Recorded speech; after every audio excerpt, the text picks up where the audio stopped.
ನಮಸ್ತೆ dear aspirants, ನಾನು ನಿಮ್ಮ ಪ್ರೀತಿಯ Kitti sir. Learn with Kitti sir ಅನ್ನೋ ಒಂದು ಕಾರ್ಯಕ್ರಮಕ್ಕೆ ನಿಮಗೆಲ್ಲ ಸ್ವಾಗತ. ನಾವು ಈಗ 6ನೇ ತರಗತಿಯ 6th ಕ್ಲಾಸ್ನ ಪಾರ್ಟ್ 2 ಗೊತ್ತಾಗ್ತಿದೆಯಾ? ಪಾರ್ಟ್ 2 ನೋಡ್ತಾ ಹೋಗೋಣ. ಪಾರ್ಟ್ 2ನಲ್ಲಿ ಯಾವ್ಯಾವ ಚಾಪ್ಟರ್ಗಳು ಬರ್ತವೆ ಮತ್ತು ಅವುಗಳನ್ನ ಸ್ಟಡಿ ಮಾಡ್ತಾ ಹೋಗೋಣ. ನನ್ನ ಜೊತೆ ಓದಬೇಕು ಅಂತಂದಾಗ ನೀವೇನು ಮಾಡಿ, ಪುಸ್ತಕನ ಮುಂದಿಟ್ಕೊಂಡು ಕೂತ್ಕೊಳ್ಳಿ. ನಾನು ಯಾವ ಪಾಯಿಂಟ್ಸ್ಗಳನ್ನ ಹೇಳ್ತೀನಿ ಆ ಪಾಯಿಂಟ್ಸ್ಗಳನ್ನ ನೀವೇನು ಮಾಡಿ ಅಂಡರ್ಲೈನ್ ಮಾಡ್ಕೊಳ್ಳಿ.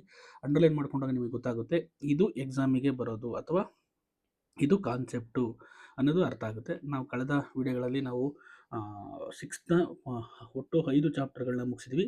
ಈಗ 6th 6 ಚಾಪ್ಟರ್ಗಳನ್ನ ಮುಗಿಸಿದ್ವಿ. ಈಗ 7ನೇ ಚಾಪ್ಟರ್ಗೆ ನಾವು ಹೋಗ್ತಾ ಹೋಗೋಣ. ಅದು ತಾಪ ಮತ್ತು ಅದರ ಮಾಪನ. ಗೊತ್ತಾಗ್ತಿದೆಯಾ? ಅಂದರೆ ಟೆಂಪ್ರೇಚರ್ ಆ್ಯಂಡ್ ಇಟ್ಸ್ ಮೆಜರ್ಮೆಂಟ್. ಹೋಗಿ ಇದರಲ್ಲಿ ಒಟ್ಟು 6 ಚಾಪ್ಟರ್ ಇದೆ. 6 ಚಾಪ್ಟರ್ಗಳು ನಾವು ಸ್ಟಡಿ ಮಾಡ್ತೀವಿ ಒನ್ ಬೈ ಒನ್ ಹೋಗೋಣ.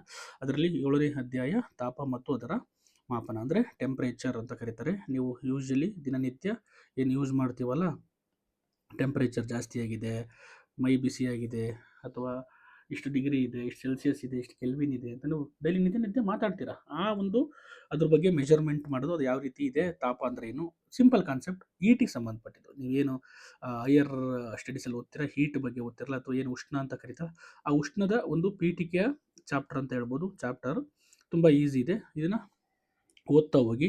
ಅಂದರೆ ನಿಮಗೆ ಫಸ್ಟು ಅರ್ಥ ಆಗಬೇಕು ತಾಪ ಅಂದ್ರೇನು, ಯಾಕೆ ತಾಪ ಇರುತ್ತೆ, ತಾಪದಲ್ಲಿ ಏನೇನು ಬದಲಾವಣೆಗಳು ಯಾವ ರೀತಿ ಆಗುತ್ತೆ ಗೊತ್ತಾಗ್ತಿದೆ, ಅದನ್ನು ತಿಳ್ಕೊತಾ ಹೋಗೋಣ. ನೋಡಿ, ಒಂದು ಡೆಫಿನೇಷನ್ ಇದೆ. ತಪ್ಪಾಗಿ ಅಳೆಯುವುದಕ್ಕಿಂತ ಯಾವ ಅಳತೆಯನ್ನು ಮಾಡಿರೋದೇ ಲೇಸು. ಗೊತ್ತಾಗ್ತಿದೆಯಾ?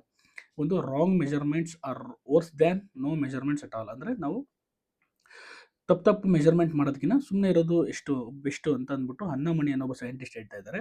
ಅದು ಮುಂದೆ ನಿಮಗೆ ಗೊತ್ತಾಗುತ್ತೆ ಯಾಕೆ ತಪ್ಪು ಮೆಜರ್ಮೆಂಟ್ ಮಾಡಬಾರ್ದು ಅಂತ ಈ ಚಾಪ್ಟರ್ ಓದ್ಮೇಲೆ. ಯಾಕೆಂದರೆ ರಾಂಗ್ ಮೆಜರ್ಮೆಂಟ್ ಅದು ಲೀಡ್ಸ್ ಟು ಸೆವರಲ್ ಏನಾಗುತ್ತೆ ಪ್ರಾಬ್ಲಮ್ಸ್ಗೆ ಕಾರಣ ಆಗುತ್ತೆ. ಗೊತ್ತಾಗ್ತಿದೆಯಾ?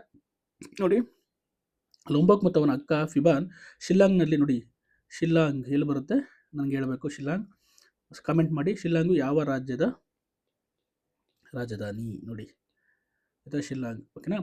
ಒಂದು ದಿನ ಅವರು ಶಾಲೆಯಿಂದ ಮನೆಗೆ ಬಂದರು. ಅವರ ಪೋಷಕರು ಕೆಲಸದ ನಿಮಿತ್ತ ಮನೆಯಿಂದ ಹೊರಗೆ ಹೋಗಿದ್ದರು.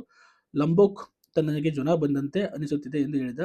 ಫಿಬಾನ್ ಅವನ ಹಣೆಯನ್ನು ಮುಟ್ಟಿ ನೋಡಿ ಅವನಿಗೆ ಜ್ವರ ಬಂದಿರಬಹುದೆಂದು ಭಾವಿಸಿದಳು. ನೋಡಿ, ನಾವು ಯೂಶ್ವಲಿ ನಮ್ಮ ಮನೇಲಿ ಮಾಡ್ತೀವಲ್ಲ, ನಮಗೆ ಜ್ವರ ಬಂದಿರೋದು, ನಮ್ಮ ಅಕ್ಕ ತಂಗಿ ಅಥವಾ ನಮ್ಮ ಅಪ್ಪ ಅಮ್ಮಂಗೆ ಜ್ವರ ಬಂದರೆ ಮುಟ್ಟಿ ನೋಡ್ತೀವಲ್ಲ, ಇದನ್ನು ಖಚಿತಪಡಿಸಿಕೊಂಡಳು. ಅವಳ ಕಪಟಿನಲ್ಲಿದ್ದ ತಾಪಮಾಪಕವು, ನೋಡಿ ತಾಪಮಾಪಕವು ಅಂದರೆ ಟೆಂಪ್ರೇಚರ್ ಮೆಜರ್ ಮಾಡೋಕ್ಕೆ ಏನು ತೊಗೊಂಡ್ಳು, ಥರ್ಮೋಮೀಟರ್. ನೀವು ನೋಡಿರ್ತೀರ, ನೀವು ಹಾಸ್ಪಿಟ್ಲಿಗೆ ಹೋದಾಗ ಥರ್ಮೋಮೀಟರ್ನ ಇಟ್ಟಿರ್ತಾರೆ. ಬಟ್ ಈಗ ಡಿಜಿಟಲ್ ಥರ್ಮೋಮೀಟರ್ನ ಯೂಸ್ ಮಾಡ್ತಾರೆ. ಹಣೆಗೆ ಶೂಟ್ ಮಾಡ್ತಾರೆ, ಗನ್ ಥರ ಇರುತ್ತೆ, ಅದು ಗನ್ ಥರ ಇರುತ್ತೆ, ಅದು ಹಣೆಗೆ ಇಟ್ಟಾಗ ಗೊತ್ತಾಗುತ್ತೆ. ಅದನ್ನು ತಾಪಮಾಪಕ ತೆಗೆದಳು. ಅವಳು ಅದರ ತುದಿಯನ್ನು ಸಾಬೂನು ಮತ್ತು ನೀರಿನ ತೊಳೆದು ಲಂಬೋಕ್ನ, ಯಾಕೆ ಸಾಬೂನು ಯಾಕೆ ಅಂದರೆ ಬೇರೆ ಬೇರೆ ಕೀಟಾಣುಗಳು ಇರಬಹುದು ಅನ್ನೋದ್ರ ಒಂದು ದೃಷ್ಟಿಯಿಂದ ಲಂಬೋಕ್ನ ತಾಪವನ್ನು ಅಳೆದಳು. ಅವನ ತಾಪಮಾನ ಸಾಮಾನ್ಯವಾಗಿರುವುದನ್ನು ಕಂಡು ಅವಳು ಸಮಾಧಾನಗೊಂಡಳು. ಅವಳು ತಾಪಮಾಪಕದ ತುದಿಯನ್ನು ಪುನಃ ತೊಳೆದು ಒಣಗಿಸಿ ಮತ್ತೆ ಕಾಪಾಡಿದ, ಯಾಕೆಂದರೆ ಬೇರೆ ಮತ್ತೆ ಯೂಸ್ ಮಾಡಬೇಕಲ್ಲ ಅದಕ್ಕೆ. ನಂತರ ಅವಳು, ಯಾಕೆಂದರೆ ಸಲೈವ ಇರುತ್ತೆ, ಸಲೈವ ಬಾಯೊಳಗೆ ಇಟ್ಟಾಗ ಬೇರೆಯವ್ರಿಗೆ ಇಟ್ಟಾಗ ಅದು ವೈರಸ್ ಅಥವಾ ಬ್ಯಾಕ್ಟೀರಿಯಾಗಳು ಇದ್ದರೆ ಬೇರೆಯವ್ರಿಗೆ ಅಟ್ಯಾಕ್ ಆಗಬಾರ್ದು, ಅದನ್ನು ವಾಶ್ ಮಾಡಿ ಅದನ್ನು ಒಣಗಿಸಿ ಇಟ್ಲು. ಶಾಲಾ ಸಮೋಸನ್ನು ಬದಲಿಸಿ ಊಟ ಮಾಡಿ ಸ್ವಲ್ಪ ಸಮಯ ವಿಶ್ರಾಂತಿ ಪಡೆಯಲು ಲಂಬೋಕ್ಕೆ ಹೇಳಿದಳು. ಒಬ್ಬ ವ್ಯಕ್ತಿಯನ್ನು ಸ್ಪರ್ಶಿಸುವಂತೆ ಮೂಲಕ ಮಾತ್ರ ವ್ಯಕ್ತಿ ಜ್ವರ ಇದೆ ಎಂದು ಯಾವಾಗಲೂ ಸರಿಯಾಗಿ ನಿರ್ಣಯಿಸಬಹುದೇ? ಹೌದು. ಇದಕ್ಕೆ ನೀವು ನೋಡಿ, ಈ ಥರ ಕ್ವಶನ್ ಮಾರ್ಕ್ಸ್ಗಳು ಬಂದಾಗ ನೀವು ಸ್ವಲ್ಪ ಥಿಂಕ್ ಮಾಡಬೇಕು ಅದ್ರ ಬಗ್ಗೆ, ಅಲ್ವಾ? ಒಬ್ಬ ವ್ಯಕ್ತಿಯನ್ನು ನಾವು ಮುಟ್ತಿದ್ದಂಗೆ ಅವನಿಗೆ ಜ್ವರ ಇದೆ ಅಂತ ಹೇಳೋಕ್ಕಲ್ಲ. ಯಾಕೆಂದರೆ ವಾತಾವರಣದ ಬಿಸಿಯಿಂದಲೂ ಸಹ ಏನಾಗುತ್ತೆ, ನಾವು ಕೆಲವು ಸತಿ ಮೈ ಬಿಸಿ ಜಾಸ್ತಿ, ಟೆಂಪ್ರೇಚರ್ ಜಾಸ್ತಿ ಆಗಿರುತ್ತೆ, ಹಂಗಂದ್ರೆ ಅದಕ್ಕೆ ಜ್ವರ ಅಂತ ಹೇಳಿದ್ರೆ. ನೆಕ್ಸ್ಟು ಅದಕ್ಕೆ ಥರ್ಮೋಮೀಟರ್ನ ಇಟ್ಟು ಮೆಜರ್ ಮಾಡಿ ಅದನ್ನು ಕರೆಕ್ಟಾಗಿ ಏನು ಮಾಡಬೇಕಾಗುತ್ತೆ, ನಾವು ಹೇಳಬೇಕಾಗತ್ತೆ. ನೋಡಿ, ಈಗ ನಮಗೆ ಬರೋದೇ main important, hot or cold. ಗೊತ್ತಾಗ್ತಿದೆ? ಹಾಟ್ ಆರ್ ಕೋಲ್ಡ್, ಬಿಸಿ ಅಥವಾ ತಂಪು. ಕೆಲವು ವಸ್ತುಗಳು ಬೇರೆ ವಸ್ತುಗಳಿಂದ ಬಿಸಿಯಾಗಿರುವುದು ನಮ್ಮ ಅನುಭವದಿಂದ ತಿಳಿದಿದೆ. ಉದಾಹರಣೆಗೆ, ಬೇಸಿಗೆಯಲ್ಲಿ ಹೂಜಿ ಅಥವಾ ಮಣ್ಣಿನ ಮಡಕೆ ರೆಫ್ರಿಜರೇಟರ್ನಿಂದ ತಂಪು ನೀರಿಗಿಂತ ನಲ್ಲಿಯ ನೀರು ಬಿಸಿಯಾಗಿರಬಹುದು. ನೀರಿನ ಎರಡೂ ಮಾದರಿಗಳನ್ನು ಸ್ಪರ್ಶಿಸುವ ಮೂಲಕ ನಾವು ಇದನ್ನು ಅರಿತುಕೊಳ್ಳಬಹುದು. ನೋಡಿ, ಈಗ ಮಣ್ಣಿನ ಮಡಕೆ, ನಾವು ಬೇಸಿಗೆ ಕಾಲದಲ್ಲಿ ಮಣ್ಣಿನ ಮಡಕೆ ಇಟ್ಟಾಗ ನೀರು ಕೋಲ್ಡ್ ಆಗಿರುತ್ತೆ. ಅದೇ ಯಾವುದಕ್ಕೆ ಹೋಲಿಸ್ಕೊಂಡಾಗ ರೆಫ್ರಿಜರೇಟರಲ್ಲಿ ಏನು ಫ್ರಿಜ್ಜಲ್ಲಿ ಇಟ್ಟಿರ್ತಾರೆ ನೀರು, ಅದಕ್ಕಿಂತ ಅದೇ ನಲ್ಲಿ ನೀರು ಬಿಸಿಯಾಗಿರುತ್ತೆ. ಯಾಕೆಂದರೆ ಆ ಕೊಳವೆನಲ್ಲಿ ಹೊರಗಡೆ ಇದ್ದಾಗ ನೀರು ಇದ್ರ ಮುಖಾಂತರ ಹೋದಾಗ ಬಿಸಿಲಿನ ಸೂರ್ಯನ ತಾಪಕ್ಕೆ ಏನಾಗಿರುತ್ತೆ, ಹೀಟಾಗಿ ಕಾದಿರುತ್ತೆ. ನೀವು ಇದೆಲ್ಲ ಬಿಸಿ ನೀರು ಅನುಭವ ಮಾಡಿರ್ತೀರ ನಲ್ಲಿ ಬರಬೇಕಾದ್ರೆ, ಗೊತ್ತಾಗ್ತಿದೆಯಾ? ಆದರೆ ನಾವು ಯಾವಾಗಲೂ ನಮ್ಮ ಸ್ಪರ್ಶಜ್ಞಾನದ ಮೇಲೆ ಅವಲಂಬಿತವಾಗಬಹುದೇ? ನಾವು ಇದನ್ನು ಕಂಡುಕೊಳ್ಳೋಣ. ಅಂದರೆ ನಾವು ಯಾವಾಗಲೂ ಟೆಂಪ್ರೇಚರ್ನ ಮುಟ್ಟಿ ನೋಡಿ ಟೆಸ್ಟ್ ಮಾಡಿ ಇದರ ಟೆಂಪ್ರೇಚರ್ ಎಷ್ಟಿದೆ ಅಂತ ಹೇಳೋಕ್ಕಾಗಲ್ಲ. ಅದಕ್ಕೆ ನಾವು ಒಂದು ಪ್ರಯೋಗ ಮಾಡೋಣ. ಏನು ಒಂದು ಪ್ರಯೋಗ ಅಂದರೆ, 3 ABC ಅನ್ನೋ 3 ಪಾತ್ರೆಗಳು ತಗೊಂಡಿದ್ದಾರೆ. ಎ ಪಾತ್ರೆಯಲ್ಲಿ ಬೆಚ್ಚಗೆ ನೀರು, ಬಿ ಪಾತ್ರೆಯಲ್ಲಿ ನಲ್ಲಿ ನೀರು, ಸಿ ಪಾತ್ರೆಯಲ್ಲಿ ಮಂಜುಗಡ್ಡೆಯಿಂದ ತಣ್ಣಗಿರೋ ನೀರನ್ನು ತೆಗೆದುಕೊಂಡವ್ರೆ. ಇದನ್ನ ಊಹೆ ಮತ್ತು ವೀಕ್ಷಣೆ 2 ವಿಭಾಗಗಳಲ್ಲಿ ನಡೆಯುತ್ತದೆ. ಅಂದ್ರೆ ಫಸ್ಟು ಇದು ಎಷ್ಟು ಟೆಂಪರೇಚರ್ ಇರ್ಬೋದು ಅನ್ನೋದು ಮೆಜರ್ ಮಾಡಕ್ಕೆ. ಮೊದಲನೇದಾಗಿ ನಿಮ್ಮ ಬಲಗೈಯನ್ನು ಎನಲ್ಲಿ ಮತ್ತು ಎಡಗೈಯನ್ನು ಸಿನಲ್ಲಿ ಅದ್ದಿ 1-2 ನಿಮಿಷ ಕಾಲ ಹಾಗೆ ಬಿಡಿ. ಎ ಮತ್ತು ಸಿ ಪಾತ್ರಗಳನ್ನು ನಿಮ್ಮ ಕೈಗಳು ಬರುತ್ತವೆ. 2 ಕೈಗಳನ್ನು ಬಿನಲ್ಲಿ ಏಕಕಾಲದಲ್ಲಿ ಇರಿಸಿ. ನಿಮ್ಮ ಊಹೆಗಳನ್ನು ಬರೆಯಿರಿ. ನನ್ನ ಬಲಗೈಯನ್ನು ಬಿ ಪಾತ್ರದಲ್ಲಿ ಎದ್ದಿದಾಗ ಯಾವ ಅನುಭವ ಆಯಿತು ಗೊತ್ತಾಗ್ತಿದೆಯಾ? ನೆಕ್ಸ್ಟ್ ನನ್ನ ಎಡಗೈಯನ್ನು ಬಿ ಪಾತ್ರದಲ್ಲಿ ಎದ್ದಿದಾಗ ಏನು ಅನುಭವ ಆಯಿತು? ಚಟುವಟಿಕೆ ನಡೆಸಿ ಮತ್ತು ಅವಲೋಕನಗಳನ್ನು ಬರೀರಿ. ಅಂದರೆ ಏನಾಯಿತು ಅನ್ನೋದನ್ನ ಅವಲೋಕನಗಳನ್ನ ಬರಿತಾ ಹೋಗಿ. ನೋಡಿ, ನಿಮ್ಮ ಅವಲೋಕನಗಳು ನಿಮ್ಮ ಊಹೆಗಳೊಂದಿಗೆ ಹೊಂದಿಕೆಯಾಗುತ್ತವೆ ಎಂದು ಹೋಲಿಸಿ. ಬಿ ಪಾತ್ರೆಯಲ್ಲಿರುವ ನೀರು ತಂಪಾಗಿದೆ ಎಂದು ನಿಮ್ಮ ಬಲಗೈಗೆ ಅನಿಸಿದರೆ ಅದೇ ನೀರು ಬೆಚ್ಚಗಿದೆ ಎಂದು ನಿಮ್ಮ ಎಡಗೈಗೆ ಅನಿಸಿದೆ. ಈ ಅವಲೋಕನಗಳಿಂದ ನಾವು ಯಾವ ತೀರ್ಮಾನಕ್ಕೆ ಬರುವಿರಿ ಗೊತ್ತಾಗ್ತದೆ. ದೇಹವು ಬಿಸಿಯಾಗಿದೆ ಅಥವಾ ತಂಪಾಗಿದೆ ಎಂದು ಸರಿಯಾಗಿ ನಿರ್ಧರಿಸಲು ನಾವು ಯಾವಾಗಲೂ ನಮ್ಮ ಸ್ಪರ್ಶ ಜ್ಞಾನವನ್ನು ನಂಬಿಸಲು ಸಾಧ್ಯವಿಲ್ಲ. ಅಂದರೆ ಯಾಕೆಂದ್ರೆ ನೋಡಿ, ಆ ಒಂದು ಇದೊಂದು ಕನ್ಫ್ಯೂಷನ್ ಸ್ಟಾರ್ಟ್ ಆಗುತ್ತೆ. ಒಂದ್ಸತಿ ಬಿಸಿ ಅನ್ಸುತ್ತೆ, ಒಂದ್ಸತಿ ಕೋಲ್ಡ್ ಅನ್ಸುತ್ತೆ. ನಿಮಗೆ ಅನ್ಸುತ್ತೆ ನೀವು ಬಿಸಿ ನೀರಲ್ಲಿ ಅಜ್ಜಿದ ಕೈನ ಮತ್ತೆ ತಣ್ಣಗಿರೋ ನೀರಲ್ಲಿ ಇಟ್ಟಾಗ ಅಜ್ಜಿ ಮತ್ತೆ ಅದೇ ಕೈನ ತಂದು ಬಿಸಿನೀರಿಟ್ಟಾಗ ನಿಮಗೆ ಅಷ್ಟು ಆ ಟೆಂಪ್ರೇಚರ್ನ ಪರ್ಫೆಕ್ಟ್ ಮೆಜರ್ ಮಾಡೋಕ್ಕಾಗಲ್ಲ. ಹಾಗಾದರೆ ದೇಹವು ಎಷ್ಟು ಬಿಸಿ ಅಥವಾ ಎಷ್ಟು ತಂಪಾಗಿದೆ ಹೇಗೆ ನಾವು ಕಂಡುಹಿಡಿಯೋದು ಗೊತ್ತಾಗ್ತದೆ. ಇಲ್ಲಿ ಬರುತ್ತೆ ನಮಗೆ ಒಂದು ಮೇಜರ್ ಟಾಪಿಕ್ಕು ತಾಪ ಗೊತ್ತಾಗ್ತಿದೆಯಾ? ತಾಪ ಅಂದರೆ ಟೆಂಪ್ರೇಚರ್. ನಮಗೆ ವೆರಿ ಇಂಪಾರ್ಟೆಂಟ್. ಇದು ನಮಗೆ ಡೆಫಿನೇಷನ್ ಅಥವಾ ಎಕ್ಸಾಮ್ ದೃಷ್ಟಿಯಿಂದ ಇಂಪಾರ್ಟೆಂಟ್ ಟೆಂಪ್ರೇಚರ್ ಅಂತ ಗೊತ್ತಾಗ್ತಿದೆಯಾ? ನೋಡಿ, ಒಂದು ವಸ್ತುವಿನ ತಾಪವು ಆ ವಸ್ತುವಿನ ಬಿಸಿಯ ತಂಪಿನ ವಿಶ್ವಾಸಾರ್ಹ ಮಾಪನವಾಗಿದೆ. A reliable measure of hotness or coldness of a body it's temperature ಗೊತ್ತಾಗ್ತಿದೆ. ಎ ರಿಲಯಬಲ್ ಅಂದರೆ ಒಂದು ನಂಬಿಕೆಯ ವಿಶ್ವಾಸಾರ್ಹ ಅಂತ ಕರೀತಾರೆ. A reliable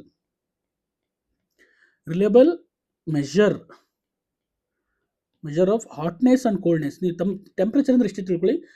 the reliable measure of hotness or coldness. ಇಷ್ಟೇ simple definition. Hotness or coldness ಗೊತ್ತಾಗ್ತಿದೆಯಾ? ನೋಡಿ, ಅದೇ ಹೇಳ್ತಿರೋದು ಒಂದು ವಸ್ತುವಿನ ಬಿಸಿಯ ಅಥವಾ ತಂಪಿನ ಮಾಪಕವಾಗಿದೆ. ಬಿಸಿಯಾದ ವಸ್ತುವು ತಂಪಾದ ವಸ್ತುವಿಗಿಂತ ಹೆಚ್ಚಿನ ತಾಪವನ್ನು ಹೊಂದಿರುತ್ತದೆ. ನೋಡಿ, ಎರಡು ವಸ್ತುಗಳ ನಡುವಿನ ತಾಪದ ವ್ಯತ್ಯಾಸವು ಒಂದು ವಸ್ತುವು ಮತ್ತೊಂದು ವಸ್ತುವಿನಿಂದ ಹೋಲಿಸಿದರೆ ಎಷ್ಟು ಬಿಸಿಯಾಗಿದೆ ಎಂದು ಹೇಳುತ್ತದೆ. ಕಂಪೇರ್ ಮಾಡ್ತೀವಿ ನಾವು. ಈ ವಸ್ತು ಇಷ್ಟು ಬಿಸಿಯಾಗಿದೆ, ಈ ವಸ್ತು ಇಷ್ಟು ಬಿಸಿಯಾಗಿದೆ, ಈ ವಸ್ತು ಇಷ್ಟು ಬಿಸಿಯಾಗಿದೆ ಅಂತ ಕಂಪ್ಯಾರಿಸನ್ ಮಾಡ್ತೀವಿ. ಒಂದಕ್ಕೊಂದು ಕಂಪ್ಯಾರಿಸನ್ ಮಾಡ್ತೀವಿ. ಅದೇ ತಾಪವನ್ನು ಅಳೆಯುವ ಸಾಧನವನ್ನು ತಾಪಮಾಪಕ ಅಂತ ಹೇಳ್ತೀವಿ. Very important. A device that measure temperature is called ಏನಂತ ಕರೀತಾರೆ? ಥರ್ಮೋಮೀಟರ್ ಗೊತ್ತಾಗ್ತಿದೆಯಾ? ಥರ್ಮೋಮೀಟರ್ ಗೊತ್ತಾಗ್ತಿದೆಯಾ? ಅದು ವೆರಿ ಇಂಪಾರ್ಟೆಂಟ್ ಈ ಟಾಪಿಕ್ ನಮಗೆ. ಇಲ್ಲಿಂದ ಒಂದು ವಸ್ತುವಿನ ಬಿಸಿಯ ಅಥವಾ ತಂಪಿನ ವಿಶ್ವಾಸನ ಮಾಪಕವಾಗಿದೆ. ಅರ್ಥ ಆಗ್ತಿದೆಯಾ? ಮತ್ತು ತಂಪಾದ ವಸ್ತು ಕಂಪೇರ್ ಮಾಡ್ತೀವಿ. ಮತ್ತು ಹೇಳಿ ತಾಪವನ್ನು ಅಳೆಯುವ ಸಾಧನವನ್ನು ತಾಪಮಾಪಕ ಅಥವಾ ಥರ್ಮೋಮೀಟರ್ ಅಂತ ನಾವು ಕರಿತೀವಿ. ಇದು ಗೊತ್ತಿರಬೇಕು. ನಾವು ಎರಡು ರೀತಿ ತಾಪಮಾಪಕ ನೋಡೋದಕ್ಕೆ ಸಾಧ್ಯತೆ. ಅವುಗಳೆಂದರೆ ವೈದ್ಯಕೀಯ ತಾಪಮಾಪಕಗಳು ಮತ್ತು ಪ್ರಯೋಗಶಾಲಾ ತಾಪಮಾಪಕ. ಒಂದು ಮೆಡಿಕಲ್ ಏನಂತ ಕರೀತಾರೆ? Clinical thermometers and laboratory thermometers. Very important. ಒಂದು ಕ್ಲಿನಿಕಲ್ ಥರ್ಮೋಮೀಟರ್, ಇನ್ನೊಂದು ಲ್ಯಾಬೊರೇಟರಿ ಥರ್ಮೋಮೀಟರ್ ಗೊತ್ತಾಗ್ತದೆ. ಒಂದು ಪ್ರಯೋಗಶಾಲಾ ತಾಪಮಾಪಕಗಳು ಮತ್ತು ಇನ್ನೊಂದು ಕ್ಲಿನಿಕಲ್ ಥರ್ಮೋಮೀಟರ್ ಅಂತ ಕರೀತೀವಿ. ವೈದ್ಯಕೀಯ ತಾಪಮಾಪಕಗಳನ್ನು ಕ್ಲಿನಿಕಲ್ ಥರ್ಮೋಮೀಟರ್ಗಳನ್ನು ಮಾನವನ ದೇಹದ ತಾಪಮಾನದಲ್ಲಿ ಬಳಸಲಾಗುತ್ತೆ. ಅದೇ ರೀತಿ ಪ್ರಯೋಗಶಾಲಾ ತಾಪಗಳನ್ನು ಇತರ ಅನೇಕ ಉದ್ದೇಶಗಳಿಗೆ ಬಳಸಲಾಗುತ್ತದೆ. ನಾವೀಗ ತಾಪಮಾಪಕಗಳ ಬಗ್ಗೆ ಮತ್ತು ತಾಪವನ್ನು ಅಳೆಯಲು ಅವಳು ಹೇಗೆ ಬಳಸುತ್ತೆಂಬುದನ್ನು ಇನ್ನಷ್ಟು ತಿಳಿಯೋಣ. ನೋಡಿ, ಈಗ ನಾವು ಯಾವ ರೀತಿ ಟೆಂಪರೇಚರ್ನ ಮೆಜರ್ ಮಾಡ್ತೀವಿ. ಟೆಂಪರೇಚರ್ ಮೆಜರ್ ಮಾಡೋಕ್ಕೆ ಎರಡು ಥರ ಥರ್ಮೋಮೀಟರ್ಗಳಿದೆ. ಒಂದು ಕ್ಲಿನಿಕಲ್ ಥರ್ಮೋಮೀಟರ್, ಎರಡನೇದು ಲ್ಯಾಬೊರೇಟರಿ ಥರ್ಮೋಮೀಟರ್. ಆ ತಾಪವನ್ನು ಅಳೆಯುವ ಒಂದು ವೈದ್ಯಕೀಯ ತಾಪಮಾಪಕಗಳ ಬಗ್ಗೆ ನಾವು ತಿಳ್ಕೊತಾ ಹೋಗೋಣ. ತಾಪವನ್ನು ಅಳೆಯುವುದು ಅಂದರೆ ಯಾವ ರೀತಿ ನಾವು ಟೆಂಪರೇಚರ್ನ ಮೆಜರ್ ಮಾಡ್ತೀವಿ. Measuring temperature. ಕ್ಲಿನಿಕಲ್ ಥರ್ಮೋಮೀಟರ್ ಬಗ್ಗೆ ನೋಡೋಣ. ಕ್ಲಿನಿಕಲ್ ಥರ್ಮೋಮೀಟರ್ 7.2 ತೋರಿಸಿರುವಂತೆ 7 ಡಿಜಿಟಲ್ ವೈದ್ಯಕೀಯ ತಾಪಮಾಪಕ ಇದೆ. ಈಗ ನಾವೆಲ್ಲ ಯೂಸ್ ಮಾಡ್ತಿರೋದು. ಇದಕ್ಕೆ ನಾವು ಹೈಯರ್ ವರ್ಷನ್ ಬಂದಿದೆ, ಗನ್ ಥರದ್ದು ತೋರಿಸಿ. ನಮ್ಮ ದೇಹದ ಉಷ್ಣತೆಯನ್ನು ಅಳೆಯಲು ಬಳಸುವ ತಾಪಮಾಪಕದ ಬಗ್ಗೆ ನಿಮಗೆ ತಿಳಿದಿರಬಹುದು. ಇದನ್ನು ವೈದ್ಯಕೀಯ ತಾಪಮಾಪಕ ಎಂದು ಕರೆಯುವರು. ಇಂತಹ ತಾಪಮಾಪಕಗಳು ತಾಪವನ್ನು ಡಿಜಿಟಲ್ ರೂಪದಲ್ಲಿ ತೋರಿಸುತ್ತವೆ. ಇವುಗಳನ್ನು ಡಿಜಿಟಲ್ ವೈದ್ಯಕೀಯ ತಾಪಮಾಪಕ ಎಂದು ಕರೆಯುತ್ತಾರೆ. ಇದು ಬ್ಯಾಟರಿ ಚಾಲಿತವಾಗಿದೆ. ಸಿಂಪಲ್ ನೋಡಿರ್ತೀರಿ ನೀವು. ಗೊತ್ತಾಗ್ತದೆ. ಈ ತುದಿನ ನಾವು ಬಾಯೊಳಗೆ ಅಥವಾ ನಮ್ಮ ಕಂಗ್ಳಗಳ ಸೈಡಲ್ಲಿ ಇರ್ತಾರೆ. ಯಾಕೆ ಅಂತಂದರೆ ಅವು ಸೆನ್ಸಿಟಿವ್ ಪಾಯಿಂಟ್ ಇರುತ್ತೆ. ಅಲ್ಲಿ ಟೆಂಪರೇಚರ್ ಬೇಗ ಡಿಟೆಕ್ಟ್ ಆಗುತ್ತೆ ಅಂದ್ಬಿಟ್ಟು ನಮ್ಮ ಬಾಯಿನಲ್ಲಿ ಅಥವಾ ನಮ್ಮ ಕೈನ ಕಂಕಳ ಅಂತ ಕರೀತಾರೆ, ಕಂಕಳ ಪಕ್ಕದಲ್ಲಿ ಇಡ್ತಾರೆ. ಗೊತ್ತಾಗ್ತದೆ. ಈ ತಾಪಮಾಪಕ ಒಬ್ಬ ವ್ಯಕ್ತಿ ದೇಹದ ಸಂಪರ್ಕದಲ್ಲಿ ಇರಿಸಿದಾಗ ತಾಪವನ್ನು ಅಳೆಯುತ್ತೆ. ವೈದ್ಯಕೀಯ ತಾಪಮಾಪಕಗಳು ಸಾಮಾನ್ಯವಾಗಿ ಸೆಲ್ಸಿಯಸ್. ನೋಡಿ, ವೆರಿ ಇಂಪಾರ್ಟೆಂಟ್. ವೈದ್ಯಕೀಯ ತಾಪಮಾಪಕಗಳು ಸಾಮಾನ್ಯವಾಗಿ ಸೆಲ್ಸಿಯಸ್ ಮಾಪನ ಎಂದು ಕರೆಯಲ್ಪಡುವ ಮಾಪನವನ್ನು ಬಳಸುತ್ತವೆ. ಮಾಪನದಲ್ಲಿ ತಾಪದ ಡಿಗ್ರಿ ಸೆಲ್ಸಿಯಸ್ ಆಗಿದೆ ಮತ್ತು ಇದನ್ನು ಡಿಗ್ರಿ ಸೆಲ್ಸಿಯಸ್ ಸೂಚಿಸುತ್ತಾರೆ. ನೋಡಿ, ವೆರಿ ಇಂಪಾರ್ಟೆಂಟ್. ನಮ್ಮ ತಾಪವನ್ನು ಅಳೆಯೋಕ್ಕೆ ಅಥವಾ ಟೆಂಪರೇಚರ್ನ ಅಳೆಯೋಕ್ಕೆ 3 ರೀತಿಯ ಯೂನಿಟ್ಸ್ಗಳನ್ನ ಬರಿತೀವಿ. ಒಂದು ಡಿಗ್ರಿ ಸೆಲ್ಸಿಯಸ್, ಇನ್ನೊಂದು ಕೆಲ್ವಿನ್, ಇನ್ನೊಂದು ಫ್ಯಾರನೀಟ್. ಗೊತ್ತಾಗ್ತಿದೆ. ಸೆಲ್ಸಿಯಸ್ ನಿಮಗೆ ಗೊತ್ತಿರಬೇಕು, ಕೆಲ್ವಿನ್, ಮುಂದಿನ ದಿನಗಳಲ್ಲಿ ಇದ್ರ ಬಗ್ಗೆ ತುಂಬ ತಿಳ್ಕೊಂತೀವಿ. ಮತ್ತು ಕನ್ವರ್ಷನ್ ಹೆಂಗೆ ಮಾಡೋದು, ಒಂದು ಕೆಲ್ವಿನಿಂದ ಫ್ಯಾರನೈಟ್ಗೆ, ಫ್ಯಾರನೈಟಿಂದ ಸೆಲ್ಸಿಯಸ್ಗೆ, ಸೆಲ್ಸಿಯಸ್ಸಿಂದ ಡಿಗ್ರಿ ಸೆಲ್ಸಿಯಸ್ಸಿಂದ ಫ್ಯಾರನೈಟ್ಗೆ ಯಾವ ರೀತಿ ಕನ್ವರ್ಷನ್ ಮಾಡ್ಬೋದು ಅಂತ ನೋಡ್ಬೋದು. ಗೊತ್ತಾಗ್ತಿದೆಯಾ? ಫ್ಯಾರನೈಟ್ ಮೂರನ್ನೂ ನಾವು ಯೂಸ್ ಮಾಡ್ತೀವಿ ಕೆಲವೊಂದು ಸಂದರ್ಭಗಳಲ್ಲಿ. ಬಟ್ ವೈದ್ಯಕೀಯ ತಾಪಮಾಪಕಗಳಲ್ಲಿ ವೆರಿ ಇಂಪಾರ್ಟೆಂಟ್ ಕ್ವಶನ್ಸ್ ಬರೋ ಚಾನ್ಸಸ್ ಇದೆ. ವೈದ್ಯಕೀಯ ತಾಪಮಾಪಕಗಳಲ್ಲಿ ಯಾವ ಒಂದು ಡಿಗ್ರೀಸ್ ಇದನ್ನು ಏಕಮಾನ ಬಳಸ್ತೀವಿ ಅಂತಂದರೆ ಡಿಗ್ರಿ ಸೆಲ್ಸಿಯಸ್ ಅನ್ನೋದು ನಿಮಗೆ ಗೊತ್ತಿರಬೇಕು. ಗೊತ್ತಾಗ್ತದೆ. ಅದನ್ನು ಯಾವ ರೀತಿ ಸೂಚಿಸ್ತೀವಿ ಅಂದರೆ ಈ ಥರ ಗೊತ್ತಾಗ್ತದೆ. ಇದು ಡಿಗ್ರಿ ಸೆಲ್ಸಿಯಸ್. ಅರ್ಥ ಆಗ್ತಿದೆಯಾ? ನೆಕ್ಸ್ಟ್, ಈ ಹಿಂದೆ ನಾವು ದೇಹದ ತಾಪವನ್ನು ಅಳೆಯಲು ಪಾದರಸದ ತಾಪಮಾಪಕವನ್ನು ಬಳಸಲಾಗುತ್ತಿತ್ತು. ನೋಡಿ, ಈಗ ಹಿಂದೆ ಏನು ಮಾಡ್ತಾ ಇದ್ರು, ನಾವು ಪಾದರಸದ ತಾಪಮಾಪಕವನ್ನು ಬಳಸೋದು. ಆದರೆ ಪಾದರಸವು ಅತ್ಯಂತ ವಿಷಕಾರಿ ವಸ್ತುವಾಗಿದ್ದು ತಾಪಮಾಪಕ ಆಕಸ್ಮಿಕವಾಗಿ ಮುರಿದರೆ ಪಾದರಸವನ್ನು ವಿಲೇವಾರಿ ಮಾಡುವುದು ಕಷ್ಟ. ಅಕಸ್ಮಾತ್ ನಾವು ಬಾಯಿಗೆಟ್ಟಾಗ ಅದನ್ನು ಕಟ್ಟಾಯಿತು, ಕಚ್ಚಿದಾಗ ಚಿಕ್ಕ ಮಕ್ಕಳು ಕಚ್ಚಿದಾಗ ಆ ಪಾದರಸ ಏನಾಗ್ತಿತ್ತು, ನಮ್ಮ ಬಾಡಿಯಲ್ಲಿ ಸೇರಿಕೊಂಡ್ರೆ ಅದು ವಿಷಕಾರಿ, ಅಂದರೆ ಪಾಯ್ಸನಸ್. ಅದಕ್ಕೆ ಏನು ಮಾಡ್ತಿದ್ರು, ಅದನ್ನ ಈಗ ಬಳಸ್ತಾ ಇಲ್ಲ. ಈಗ ಡಿಜಿಟಲ್ ತಾಪಮಾಪಕಗಳು ಅಂತಹ ಯಾವುದೇ ಅಪಾಯವನ್ನು ಉಂಟು ಮಾಡುವುದಿಲ್ಲ. ಅದರ ಪ್ರದರ್ಶಕದಲ್ಲಿರುವ ಸಂಖ್ಯೆಗಳನ್ನು ಓದುವುದು ಸುಲಭ. ಆದ್ದರಿಂದ ಪಾದರಸ ತಾಪಮಾಪಕಗಳ ಬದಲಿಗೆ ಡಿಜಿಟಲ್ ತಾಪಮಾಪಕವನ್ನು ಬಳಸಲಾಗುತ್ತಿದೆ. ಡಿಜಿಟಲ್ ತಾಪಮಾಪಕದಲ್ಲಿ ತಾಪವನ್ನು ಶಾಖ ಸಂವೇದಕ ಈಟ್ ಸೆನ್ಸರ್ಸ್ಗಳ ಸಹಾಯದಿಂದ ನಿರ್ಧರಿಸಲಾಗುತ್ತದೆ. ನೋಡಿ, ಅಲ್ಲಿ ಫಸ್ಟ್ ಏನು ಮಾಡಿದ್ರು, ಪಾದರಸ ಯೂಸ್ ಮಾಡ್ತಾ ಇದ್ರು. ಪಾದರಸ ಆರ್ ಆಲ್ಕೋಹಾಲ್ ಯೂಸ್ ಮಾಡ್ತಾ ಇದ್ರು ಕೆಲವು ಸತಿ. ಆಲ್ಕೋಹಾಲ್ ಗೊತ್ತಾಗ್ತಿದೆಯಾ? ಆಲ್ಕೋಹಾಲ್ ಯೂಸ್ ಮಾಡ್ತಾ ಇದ್ರು. ಬಟ್ ಈಗ ಹೀಟ್ ಸೆನ್ಸರ್ನ ಯೂಸ್ ಮಾಡ್ತಾರೆ. ಡಿಜಿಟಲ್ ಥರ್ಮೋಮೀಟರ್ಗಳು ಇರ್ತಾವಲ್ಲ, ಅಲ್ಲಿ ಡಿಜಿಟಲ್ ಇರ್ತಾವೆ. ಮೆಜರ್ ಮಾಡೋಕೆ ಅಂದರೆ ಅಳಿಯೋಕ್ಕೂ ಈಸಿ ನಮಗೆ ಅನ್ನೋ ಒಂದು ಉದ್ದೇಶದಿಂದ ಏನು ಮಾಡ್ತಾ ಇದ್ದಾರೆ, ಅವನ್ನ ಬಳಸ್ತಾರೆ. ಹಾಗಾಗಿ ಈಗ ಹೀಟ್ ಸೆನ್ಸರ್ನ ಬಳಸಿ ನಾವೇನು ಮಾಡ್ತೀವಿ, ಒಂದು ಡಿಜಿಟಲ್ ಥರ್ಮೋಮೀಟರ್ಗಳನ್ನ ಬಳಸ್ತೀವಿ. ನೋಡಿ, ಕೋವಿಡ್ ಸಾಂಕ್ರಾಮಿಕ ಮಹಾಮಾರಿ ಸಮಯದಲ್ಲಿ ಕೆಲವು ವಿಶೇಷ ತಾಪಮಾಪನ ಬಳಸಲಾಯಿತು. ಇದು ದೂರದಿಂದ ವ್ಯಕ್ತಿ ತಾಪವನ್ನು ಅಳೆಯಬಹುದು. ಯಾಕೆಂದರೆ ಅವಾಗ ಯಾರನ್ನೂ ಟಚ್ ಮಾಡೋಂಗಿರಲಿಲ್ಲ. ಅದಕ್ಕೆ ಈ ಥರ ಗನ್ ಥರ ಬಂದು ಅವು ಹಿಂಗೆ ಸುಮ್ಮನೆ ಇಟ್ಟಾಗ ಏನಾಗುತ್ತೆ, ಆ ಒಂದು ಹೀಟ್ ಸೆನ್ಸರ್ ಮೂಲಕಂತೂ ಸಹ ವರ್ಕ್ ಆಗ್ತದೆ. ನೋಡಿ, ಇಲ್ಲಿ ನೋಡಿರ್ತೀರಿ, ಇಲ್ಲಿ ಈ ಥರ ಡಿಜಿಟಲ್ ತೋರಿಸ್ತದೆ. ಅವು ಸಂಪರ್ಕರಹಿತ ತಾಪಮಾಪಕಗಳು. ಯಾಕೆಂದರೆ ಏನಾಗುತ್ತೆ, ಥರ್ಮೋಮೀಟರ್ ಒಬ್ಬರಿಂದ ಒಬ್ಬರಿಗೆ ಅವಾಗ ಏನಾಗ್ತಿತ್ತು, ಕೋವಿಡ್ ಒಬ್ಬರಿಂದ ಒಬ್ಬರಿಗೆ ಹರಡ್ತಾ ಇತ್ತು ಅಲ್ವಾ. ಕಂಟಿಜಿಯಸ್ ಅಂತ ಕರೀತಾರೆ, ಸೋಂಕು ರೋಗ ಅಂತ ಕರೀತಾರೆ. ಹಾಗಾಗಿ ಅದನ್ನು ತಡೆಯೋಕ್ಕೋಸ್ಕರ ಈ ಥರ ಒಂದು ದೂರದಿಂದಲೇ ಒಂದು ಟೆಂಪ್ರೇಚರ್ನ ಮೆಜರ್ ಮಾಡೋ ಒಂದು ತಾಪಮಾಪಕಗಳು ಬಂದು ಗೊತ್ತಾಗ್ತಿದೆ. ಥರ್ಮೋಮೀಟರ್ಗಳು ಬಂದು ವೆರೈಟಿ ಆಫ್ ಥರ್ಮೋಮೀಟರ್ಗಳು ಬಂದಿದ್ದಾವೆ. ಗೊತ್ತಾಗ್ತಿದೆಯಾ? ನೆಕ್ಸ್ಟು ನಾನ್ ಕಾಂಟ್ಯಾಕ್ಟ್ ಥರ್ಮೋಮೀಟರ್ಸ್ ಅಂತಲೂ ಕರೀತಾರೆ. ಗೊತ್ತಾಗ್ತಿದೆ? ನಾನ್ ಕಾಂಟ್ಯಾಕ್ಟ್ ಥರ್ಮೋಮೀಟರ್ಸ್ ನೀವೆಲ್ಲ ಇದನ್ನ ಯೂಸ್ ಮಾಡಿದ್ರಿ. ಯಾವುದೇ ಇದು ಮಾಲ್ಗೆ ಹೋದರೆ ಅಥವಾ ಎಲ್ಲಾದರೂ ನೀವು ಕೋವಿಡ್ ಟೈಮಲ್ಲಿ ಎಲ್ಲರೂ ಆಲ್ಮೋಸ್ಟ್ ನೋಡಿರ್ತೀರ ಅಲ್ವಾ. ಇದನ್ನು ಅವಗೆಂಪು ಕಿರಣ ತಾಪಮಾಪಕಗಳು ಗೊತ್ತಾಗ್ತದೆ. ಇನ್ಫ್ರಾರೆಡ್ ಎಂದು ಕರೆಯುವರು. Very important. ನೋಡಿ, ಇನ್ಫ್ರಾರೆಡ್ ಕಿರಣಗಳನ್ನ ಯೂಸ್ ಮಾಡ್ತಾರೆ. ಇನ್ಫ್ರಾರೆಡ್ ಅಂದರೆ ಅವಗೆಂಪು ಕಿರಣಗಳನ್ನ ಯೂಸ್ ಮಾಡಿ ಇಲ್ಲಿ ತಾಪಮಾನವನ್ನು ಮೆಜರ್ ಮಾಡ್ತಾರೆ. ಅಂತಹ ತಾಪಮಾಪಕಗಳು ವ್ಯಕ್ತಿಯ ದೇಹವನ್ನು ಸ್ಪರ್ಶಿಸದೆ ತಾಪವನ್ನು ಅಳೆಯಬಹುದು. ಇದರಿಂದ ರೋಗ ಹರಡುವ ಅಪಾಯವನ್ನು ಕಡಿಮೆ ಮಾಡಬಹುದು ಅಲ್ವಾ. Very important. ನೋಡಿ, ನಾವು ಕ್ಲಿನಿಕಲ್ ಥರ್ಮೋಮೀಟರ್ಗಳಲ್ಲಿ ಮೊದಲು ಏನು ಮಾಡ್ತಾ ಇದ್ವಿ, ಪಾದರಸ ಯೂಸ್ ಮಾಡ್ತಿದ್ವಿ. ಅದಾದಮೇಲೆ ಡಿಜಿಟಲ್ ಬಂದಾಗ ಆ ಡಿಜಿಟಲ್ ಏನು ಯೂಸ್ ಮಾಡಿ, ಹೀಟ್ ಸೆನ್ಸರ್ಸ್ನ ಯೂಸ್ ಮಾಡಿದ್ವಿ. ಈಗ ಕ್ಲಿನಿಕಲ್ ಥರ್ಮೋಮೀಟರ್ಗಳಲ್ಲಿ ಕೆಲವು ಏನು ಯೂಸ್ ಮಾಡ್ತಾ ಇದ್ದೀವಿ, ಇನ್ಫ್ರಾರೆಡ್ ರೇಸ್ ಯೂಸ್ ಮಾಡಿ ಏನು ಮಾಡ್ತೀವಿ, ನಾವು ಟೆಂಪ್ರೇಚರ್ನ ಮೆಜರ್ ಮಾಡ್ತಾ ಇದ್ವಿ ವಿತೌಟ್ ನಾನ್ ಕಾಂಟ್ಯಾಕ್ಟ್ ಥರ್ಮೋಮೀಟರ್ಸ್ಗಳಲ್ಲಿ. ಅರ್ಥ ಆಗ್ತಿದೆಯಾ? ಓಕೆ, ನಾವೀಗ ಅಳತೆ ಮಾಡೋಣ. ನಾವೇನು ಮೆಜರ್ ಮಾಡ್ತಾ ಹೋಗೋಣ, ಏನಂದದ್ದು ನೋಡೋಣ. ಒಂದು ಆಕ್ಟಿವಿಟಿ. ಲೆಟಸ್ ನಾವೀಗ ದೇಹದ ತಾಪವನ್ನು ಅಳೆಯಲು ಡಿಜಿಟಲ್ ವೈದ್ಯಕೀಯ ಮಾಪಕವನ್ನು ಬಳಸೋಣ. ನೀವು ನಿಮ್ಮ ದೇಹದ ತಾಪ ಮತ್ತು ನಿಮ್ಮ ಕೆಲವು ಸ್ನೇಹಿತರ ದೇಹದ ತಾಪವನ್ನು ಅಳತೆ ಮಾಡಬಹುದು. ನಿಮ್ಮಿಂದ ಅವರ ದೇಹದ ತಾಪವನ್ನು ಅಳತೆ ಮಾಡಿಸಿಕೊಳ್ಳಲು ಯಾರು ಸಿದ್ಧರಿದ್ದಾರೆ ಎಂಬುದನ್ನು ತಿಳಿದುಕೊಳ್ಳಲು ನಿಮ್ಮ ಸ್ನೇಹಿತರೊಂದಿಗೆ ಮಾತನಾಡಿ. ನಿಮ್ಮ ಕೈಗಳನ್ನು ಮತ್ತು ಡಿಜಿಟಲ್ ವೈದ್ಯಕೀಯ ಮಾಪಕ ತುದಿಗಳನ್ನು ನೀರು ಮತ್ತು ಸಾಬೂನಿಂದ ತೊಳೆಯಿರಿ. ಮರು ಹೊಂದಿಕೆ ಮಾಡಿ ಒತ್ತು ಮೂಲಕ ತಾಪವನ್ನು ಹೊಂದಿಸಿ, ಅಂದರೆ ಅದನ್ನು ರೆಡಿ ಮಾಡ್ಕೊಳ್ಳಿ, ಅಂದರೆ 0ಕ್ಕೆ ತಂದು ನಿಲ್ಲಿಸಿ ಅಂತ. ನೆಕ್ಸ್ಟು ತಾಪಮಾಪಕವನ್ನು ನಾಲಿಗೆ ಕೆಳಗೆ ಇರಿಸಿ ಮತ್ತು ಬಾಯಿಯನ್ನು ಮುಚ್ಚಿಕೊಳ್ಳಿ. ತಾಪಮಾಪಕವು ಬೀಪಿಂಗ್ ಶಬ್ದ ಬರುವವರೆಗೂ ಅಥವಾ ಬೆಳಗಿಸುವವರೆಗೂ ಕಾಯಿರಿ. ಅದನ್ನು ಬಾಯಿಯಿಂದ ಹೊರ ತೆಗೆಯಿರಿ ಮತ್ತು ಡಿಜಿಟಲ್ ಪ್ರದರ್ಶಕದಲ್ಲಿರುವ ತಾಪಮಾನವನ್ನು ಓದಿ. ಕೋಷ್ಟಕ 71ರಲ್ಲಿ ತಾಪವನ್ನು ದಾಖಲಿಸಿ. ತಾಪಮಾಪಕ ತುದಿಯನ್ನು ಸಾಬೂನು ಮತ್ತು ನೀರನ್ನು ಸ್ವಚ್ಛಗೊಳಿಸಿ ಅದನ್ನು ಒಣಗಿಸಿ. ನಿಮ್ಮ ಸ್ನೇಹಿತರ ತಾಪಮಾನದಲ್ಲಿ ಮೇಲಿನ ಹಂತಗಳನ್ನು ಪುನರಾವರ್ತಿಸಿ. ಅಂದರೆ ನಿಮ್ಮ ಫ್ರೆಂಡ್ಸ್ಗಳದ್ದು ಕೆಲವು ಜನದಿಂದ ಮಾಡಿ ಅಂತ ಹೇಳ್ತಾ ಇದ್ದಾರೆ. ನೋಡಿ, ಡಿಜಿಟಲ್ ವೈದ್ಯಕೀಯ ತಾಪಮಾಪಕ ಬಳಸುವ ಮುಂದಿನ 6th ಮಕ್ಕಳಿಗೆ ಹೆಲ್ಪ್ ಆಗುತ್ತೆ. ನೀವೇನು ಮಾಡೋಕೆ ಹೋಗ್ಬಿಡಿ, ನೀವು ಅರ್ಥ ಮಾಡ್ಕೊಳ್ಳಿ ಏನಾಗುತ್ತೆ ಪ್ರಯೋಗ, ಅದನ್ನು ಅಸ್ಯೂಮ್ ಮಾಡಿಕೊಂಡು ಅದನ್ನು ರಿಸಲ್ಟ್ ಏನಾಗ್ಬೋದು ನೋಡಿ. ತಾಪಮಾಪಕ ಸೂಚಕ ಕೈಪಿಡಿಯನ್ನು ಓದಿದ ನಂತರ ಮಾಪಕವನ್ನು ಬಳಸಬೇಕು. ಅಂದರೆ ಏನೇನು ಪ್ರಿಕಾಷನರಿ ಮೆಜರ್ ತಗೋಬೇಕು ಕ್ಲಿನಿಕಲ್ ಥರ್ಮೋಮೀಟರ್ ಯೂಸ್ ಮಾಡ್ಬೇಕಾದ್ರೆ. ತಾಪಮಾಪಕದ ತುದಿಯನ್ನು ಬಳಕೆಯ ಮೊದಲು ನಂತರ ಸಾಬೂನಿನ ತೊಳೆಯಬೇಕು. Very important. ಏಕೆಂದರೆ ಕಾಯಿಲೆಗಳನ್ನ ಹರಡೋದು ನಿಲ್ಲಿಸೋಕ್ಕೆ.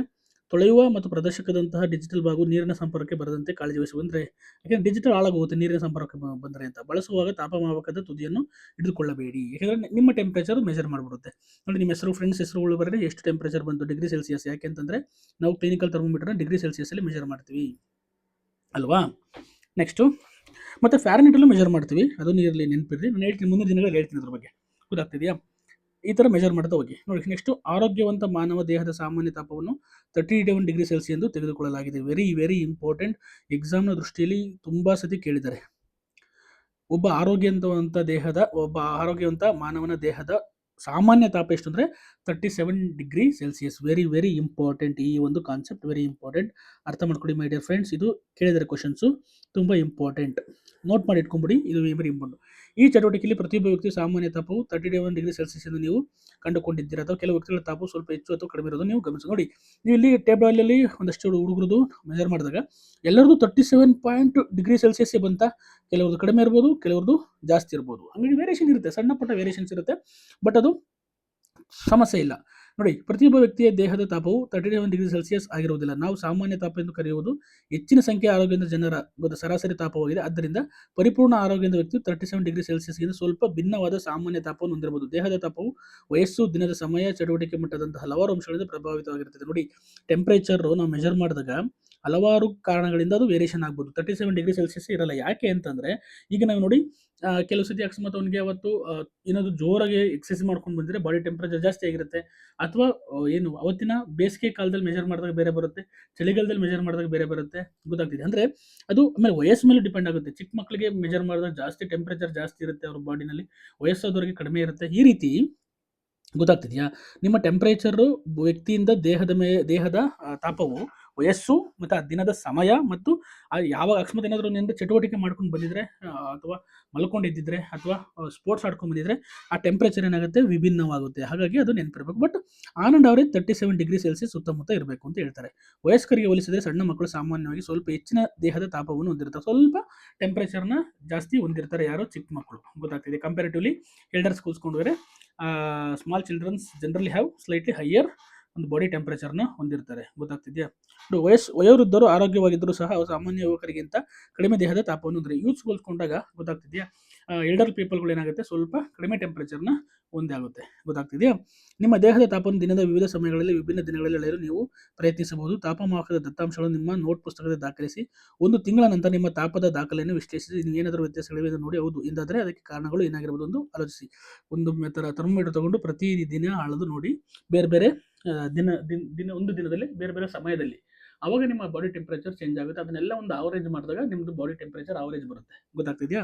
ನೆಕ್ಸ್ಟ್, ನಮ್ಮ ಸ್ನೇಹಿತರೊಬ್ಬರು ಡಿಜಿಟಲ್ ತಾಪಮಾಪಕ ಬಳಸಿ ತಾಪಮಾನ ವಿಭಿನ್ನ ಮಾಪಕಗಳಲ್ಲಿ ಓದುವುದನ್ನು ನೋಡಿದ್ದೇನೆ. ಇದು ಆರೋಗ್ಯಕರ ಮಾನವ ದೇಹದ ಸಾಮಾನ್ಯ ತಾಪವನ್ನು 98.6 ಫ್ಯಾರನೈಟ್ ಎಂದು ತೋರಿಸುತ್ತದೆ. ಈ ವ್ಯತ್ಯಾಸಕ್ಕೆ ಕಾರಣವೇನು? ನೋಡಿ, ವೆರಿ ಇಂಪಾರ್ಟೆಂಟ್. ನೋಡಿ, ನಾವು ಬರೀ ಡಿಗ್ರಿ ಸೆಲ್ಸಿಯಸ್ ಅಳೆಯಲ್ಲ, ಫ್ಯಾರನೈಟಲ್ಲೂ ಅಳಿತೀವಿ. ಗೊತ್ತಾಗ್ತಿದೆಯಾ? ಫ್ಯಾರನೈಟಲ್ಲೂ ಅಳಿತೀವಿ. ಗೊತ್ತಾಗ್ತಿದೆಯಾ? ನೋಡಿ, ಸಾಮಾನ್ಯವಾಗಿ ಇದು ಇಂಪಾರ್ಟೆಂಟ್ ಎಕ್ಸಾಮ್ ದೃಷ್ಟಿಯಿಂದ. ಮಾನವರ ದೇಹದ ತಾಪವನ್ನು ಸಾಮಾನ್ಯವಾಗಿ 35ಗಿಂತ ಕಡಿಮೆ ಅಥವಾ 42°ಗಿಂತ ಹೆಚ್ಚಾಗಿರುವುದಿಲ್ಲ. ಗೊತ್ತಾಗ್ತಿದೆಯಾ? ಸಣ್ಣ ಮಕ್ಕಳು ಅಥವಾ ವೃದ್ಧರ ದೇಹದ ತಾಪವನ್ನು ಅಳೆಯಲು ಡಿಜಿಟಲ್ ತಾಪಮಾಪಕವನ್ನು ಕಂಕುಳಿನಲ್ಲಿ ಇರಿಸಬಹುದು. ಈ ರೀತಿಯಾಗಿ ಅಳೆಯುವ ತಾಪವು ನಿಜವಾದ ದೇಹ ತಾಪಕ್ಕಿಂತ ಸುಮಾರು 5 ಡಿಗ್ರಿ ಸೆಲ್ಸಿಯಸ್ ಕಡಿಮೆ ಇರುತ್ತದೆ.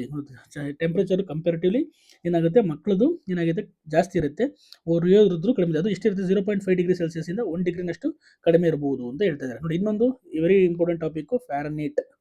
ಗೊತ್ತಾಗ್ತಿದೆಯಾ? ಫ್ಯಾರನೈಟ್ ಅಂತ ಕರೀತಾರೆ. ಫ್ಯಾರನೈಟ್ ಮಾಪಕ ಎಂಬುದು ಕರೆಯಲ್ಪಡುವ ತಾಪದ ಮತ್ತೊಂದು ಮಾಪಕ ಇದೆ. ಇದು ಸಹ ಏನಾಗುತ್ತೆ, ಟೆಂಪರೇಚರ್ನ ಮೆಜರ್ ಮಾಡುತ್ತೆ, ತಾಪವನ್ನು ಮೆಜರ್ ಮಾಡುತ್ತೆ. ಈ ಮಾಪಕದಲ್ಲಿ ತಾಪಮಾನ ಏಕಮಾನ ಡಿಗ್ರಿ ಫ್ಯಾರನೈಟ್ ಆಗಿದೆ. ಇದನ್ನು ಡಿಗ್ರಿ ಎಫ್ ನಿಂದ ಸೂಚಿಸಲಾಗುತ್ತದೆ. ಸೆಲ್ಸಿಯಸ್ ಮಾಪಕದಲ್ಲಿ 37 ಡಿಗ್ರಿ ಸೆಲ್ಸಿಯಸ್ ಎಂದು ಅಳೆಯಲಾದ ತಾಪಮಾನವು ಫ್ಯಾರನೈಟಲ್ಲಿ 98.6 ಡಿಗ್ರಿ ಫ್ಯಾರನೈಟ್ ಸಮಾನವಾಗಿದೆ. ನೋಡಿ, ವೆರಿ ಇಂಪಾರ್ಟೆಂಟ್. ನೋಡಿ, ನಾವು ಡಿಗ್ರಿ ಸೆಲ್ಸಿಯಸ್ ತಗೊಂಡಾಗ, ಫ್ಯಾರನೈಟ್ ತಗೊಂಡಾಗ ಇಲ್ಲಿ 37.0 ಡಿಗ್ರಿ ಸೆಲ್ಸಿಯಸ್ ಇದ್ದರೆ, ಇದರಲ್ಲಿ 98.6 ಡಿಗ್ರಿ ಫ್ಯಾರನೈಟ್ ಇರುತ್ತೆ. ಎರಡೂ ಇಂಪಾರ್ಟೆಂಟ್. ಎಕ್ಸಾಮ್ ದೃಷ್ಟಿಯಿಂದ ಕ್ವಶನ್ಸ್ ಬಂದಿದೆ. ಗೊತ್ತಾಗ್ತಿದೆ? ಒಬ್ಬ ಸಾಮಾನ್ಯ ಆರೋಗ್ಯವಂತ ಮಾನವನ ದೇಹದ ಉಷ್ಣತೆ ಎಷ್ಟಿರುತ್ತೆ ಅಂತ ಕೇಳಿದಾಗ ಇದರಲ್ಲೂ ಕೇಳಿದರೆ ಎರಡೂ ನಿಮ್ಗೆ ನೆನಪಿರಬೇಕು. ಗೊತ್ತಾಗ್ತಿದೆಯಾ?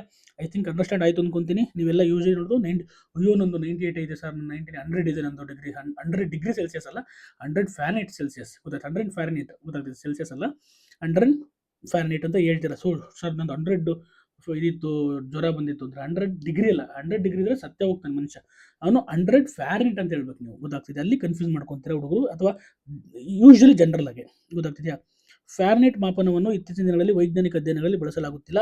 ವೈಜ್ಞಾನಿಕ ಕೆಲಸದಲ್ಲಿ ಕೆಲ್ವಿನ್ ಮಾಪನ ಎಂದು ಕರೆಯಲ್ಪಡುವ ತಾಪದ ಮತ್ತೊಂದು ಮಾಪನವಿದೆ. ಈ ಮಾಪನದಲ್ಲಿ ತಾಪಮಾನದ ಏಕಮಾನ ಕೆಲ್ವಿನ್ ಆಗಿದೆ. ಇದನ್ನು ಕೆನಿಂದ ಸೂಚಿಸಿರುವುದು. ತಾಪದ ಎಸ್ಐ ಏಕಮಾನ ಕೆಲ್ವಿನ್ ಆಗಿದೆ. Very important. ನೋಡಿ 3 ಬಂದ್ಬಿಟ್ಟು, ಈಗ 3 ಬಂದು ಕನ್ಫ್ಯೂಸ್ ಮಾಡ್ಕೊಬೇಡಿ. ವೈಜ್ಞಾನಿಕವಾಗಿ ಏನು ಮಾಡ್ತಾ ಇದ್ದಾರೆ, ಈಗ ಡಿಗ್ರಿ ಸೆಲ್ಸಿಯಸ್ ಯೂಸ್ ಮಾಡ್ತಾ ಇಲ್ಲ, ಇದು ಕೆಲ್ವಿನ್ ಯೂಸ್ ಮಾಡ್ತಾ ಇಲ್ಲ. ನಾವು ಏನು ಮಾಡ್ತಿದ್ವಿ, ಅದನ್ನು ಇದನ್ನ ಕೆಲ್ವಿನ್ ಅನ್ನೋದನ್ನ ತಗೊಂತಿದ್ವಿ, ಫ್ಯಾರನೈಟ್ನ ಯೂಸ್ ಮಾಡ್ತಾ ಇಲ್ಲ. ಆ್ಯಕ್ಚುಲಿ ತಾಪದ ಎಸ್ಐ ಏಕಮಾನ ಕೆಲ್ವಿನ್ ಆಗಿದೆ. ತಾಪದ ಎಸ್ಐ ಏಕಮಾನ ಕೆಲ್ವಿನ್ ಆಗಿದೆ. ಗೊತ್ತಾಗ್ತಿದೆ ನಿಮಗೆ? ಇದು ಗೊತ್ತಾಗಬೇಕು, ಇದು ಇಂಪಾರ್ಟೆಂಟ್. ಒಂದು ಗೊತ್ತಾಗ್ತಿದೆಯಾ? ಅರ್ಥ ಆಯಿತು ಅನ್ಕೊಂತೀನಿ. ಗೊತ್ತಾಗ್ತಿದೆಯಾ? ಫ್ಯಾರನೈಟ್ ಸ್ಕೇಲ್ ಆಯಿತು. ಈಗ the SI unit of temperature is Kelvin. ಗೊತ್ತಾಗ್ತಿದೆಯಾ?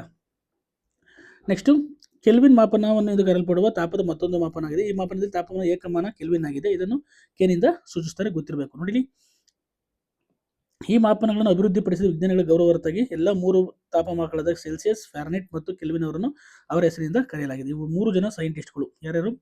Celsius, degree Celsius, degree Fahrenheit, kelvin. ಇವು 3 ಸಹ ಏನಾಗುತ್ತೆ, ಸೈಂಟಿಸ್ಟ್ಗಳು.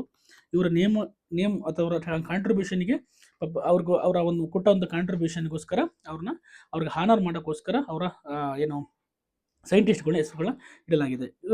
ಕೆಳಗಿನ ವಿಧಾನವನ್ನು ಬಳಸಿಕೊಂಡು ನಾವು ತಾಪಮಾನವನ್ನು ಕೆಳಗಿನ ವಿಧಾನ ಬಳಸಿಕೊಂಡು ನಾವು ತಾಪಮಾನವನ್ನು ಸೆಲ್ಸಿಯಸ್ ಮಾಪಕದಿಂದ ಕೆಲ್ವಿನ್ ಮಾಪಕಕ್ಕೆ ಸುಲಭವಾಗಿ ಪರಿವರ್ತಿಸಬಹುದು. ಕೆಲ್ವಿನ್ ಮಾಪಕದ ತಾಪಮಾನ ಇಸ್ ಈಕ್ವಲ್ ಟು ಸೆಲ್ಸಿಯಸ್ ಮಾಪಕದಲ್ಲಿ ತಾಪಮಾನ ಪ್ಲಸ್ ಡಿಗ್ರಿ ಸೆಲ್ಸಿಯಸ್. ನೋಡಿ, ಸಿಂಪಲ್.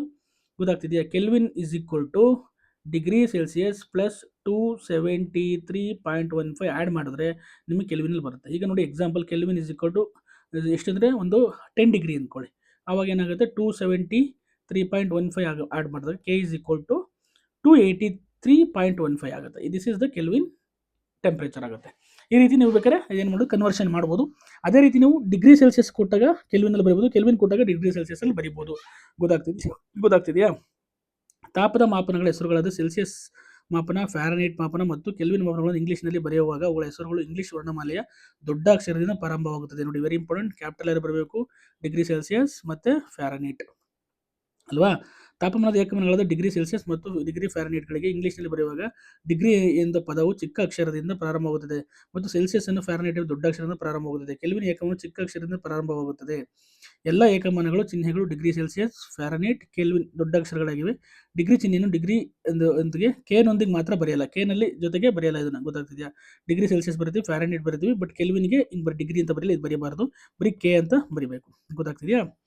ನೋಡಿ, ವಾಕ್ಯದ ಕೊನೆಯಲ್ಲಿ ಹೊರತುಪಡಿಸಿ ಚಿಹ್ನೆಯ ನಂತರ ಪೂರ್ಣ ವಿರಾಮವನ್ನು ಬರೆಯಲಾಗುವುದಿಲ್ಲ. ನೋಡಿ, ಕೆಲ್ವಿನ್ ಅಂತ ಬರೀಬಾರ್ದು, ಡಿಗ್ರಿ ಬರೀಬಾರ್ದು, ಅಥವಾ Fahrenheit degree Celsius full stop ಇಡಬಾರ್ದು ಅಂತ ಹೇಳ್ತಾ ಇದ್ದಾರೆ. ತಾಪವನ್ನು ಬರೆಯುವಾಗ ಸಂಖ್ಯೆ ಮತ್ತು ಏಕಮ ನಡುವೆ ಒಂದು ಖಾಲಿ ಜಾಗವನ್ನು ಬಿಡಬೇಕು. ನೋಡಿ, ಈಗ 100 ಡಿಗ್ರಿ ಸೆಲ್ಸಿಯಸ್, ಗೊತ್ತಾಗ್ತದೆ, 273 ಕೆಲ್ವಿನ್, ಈ ರೀತಿ ಬರೀಬೇಕು. ಗೊತ್ತಾಗ್ತಿದೆಯಾ? 1 ಡಿಗ್ರಿಗಿಂತ ಹೆಚ್ಚಿನ ತಾಪಗಳಿಗೆ ಏಕಮಾನ ಪೂರ್ಣ ರೂಪವನ್ನು ಬರೆಯುವಾಗ ಡಿಗ್ರಿ ಬದಲಿಗೆ ಡಿಗ್ರಿಗಳು ಎಂದು ಬಹುವಚನವನ್ನು ಬಳಸಿ. ಗೊತ್ತಾಗ್ತಿದೆ? ನೀವೇನಾದರೂ 4-5 ಟೆಂಪರೇಚರ್ಗಳನ್ನ ಮೆಜರ್ ಮಾಡಿದಾಗ ಅದನ್ನು ಡಿಗ್ರೀಸ್ ಅಂತ ಬೇಕಾದ್ರೆ ಬರಿಬೋದು. ಗೊತ್ತಾಗ್ತಿದೆಯಾ? ಡಿಗ್ರಿಗಳು ಅಂತ ಬರಿಬೋದು ನೀವು. ಗೊತ್ತಾಗ್ತಿದೆಯಾ? ಈಗ ಫುಲ್ ಫಾರ್ಮ್ ಬರಿಬೇಕಾದ್ರೆ. ಓಕೆನಾ? ನೆಕ್ಸ್ಟು ನೋಡಿ, ಕುದಿಯುವ ನೀರಿನ ತಾಪವನ್ನು ಅಥವಾ ಮಂಜುಗಡ್ಡೆಯ ತಾಪವನ್ನು ಅಳೆಯಲು ವೈದ್ಯಕೀಯ ತಾಪಮಾನವನ್ನು ಬಳಸಬಹುದೇ? ನಮ್ಮ ಕ್ವಶನ್ಸ್. ನೋಡಿ, ನೀವು ಯೋಚನೆ ಮಾಡಿ, ಅಕಸ್ಮಾತ್ ಕುದಿಯೋ ನೀರು ಹೇಳಿದರೆ, ಕುದಿಯೋ ನೀರು ಅದನ್ನು ಟೆಂಪ್ರೇಚರ್ ಮೆಜರ್ ಮಾಡೋಕ್ಕೆ ನೀವು ಈ ಒಂದು ಕ್ಲಿನಿಕಲ್ ಥರ್ಮೋಮೀಟರ್ನ ಬಳಸ್ತೀರಾ? ಅದು ರಾಂಗ್, ಬಳಸಬಾರ್ದು. ಗೊತ್ತಾಗ್ತಿದೆಯಾ?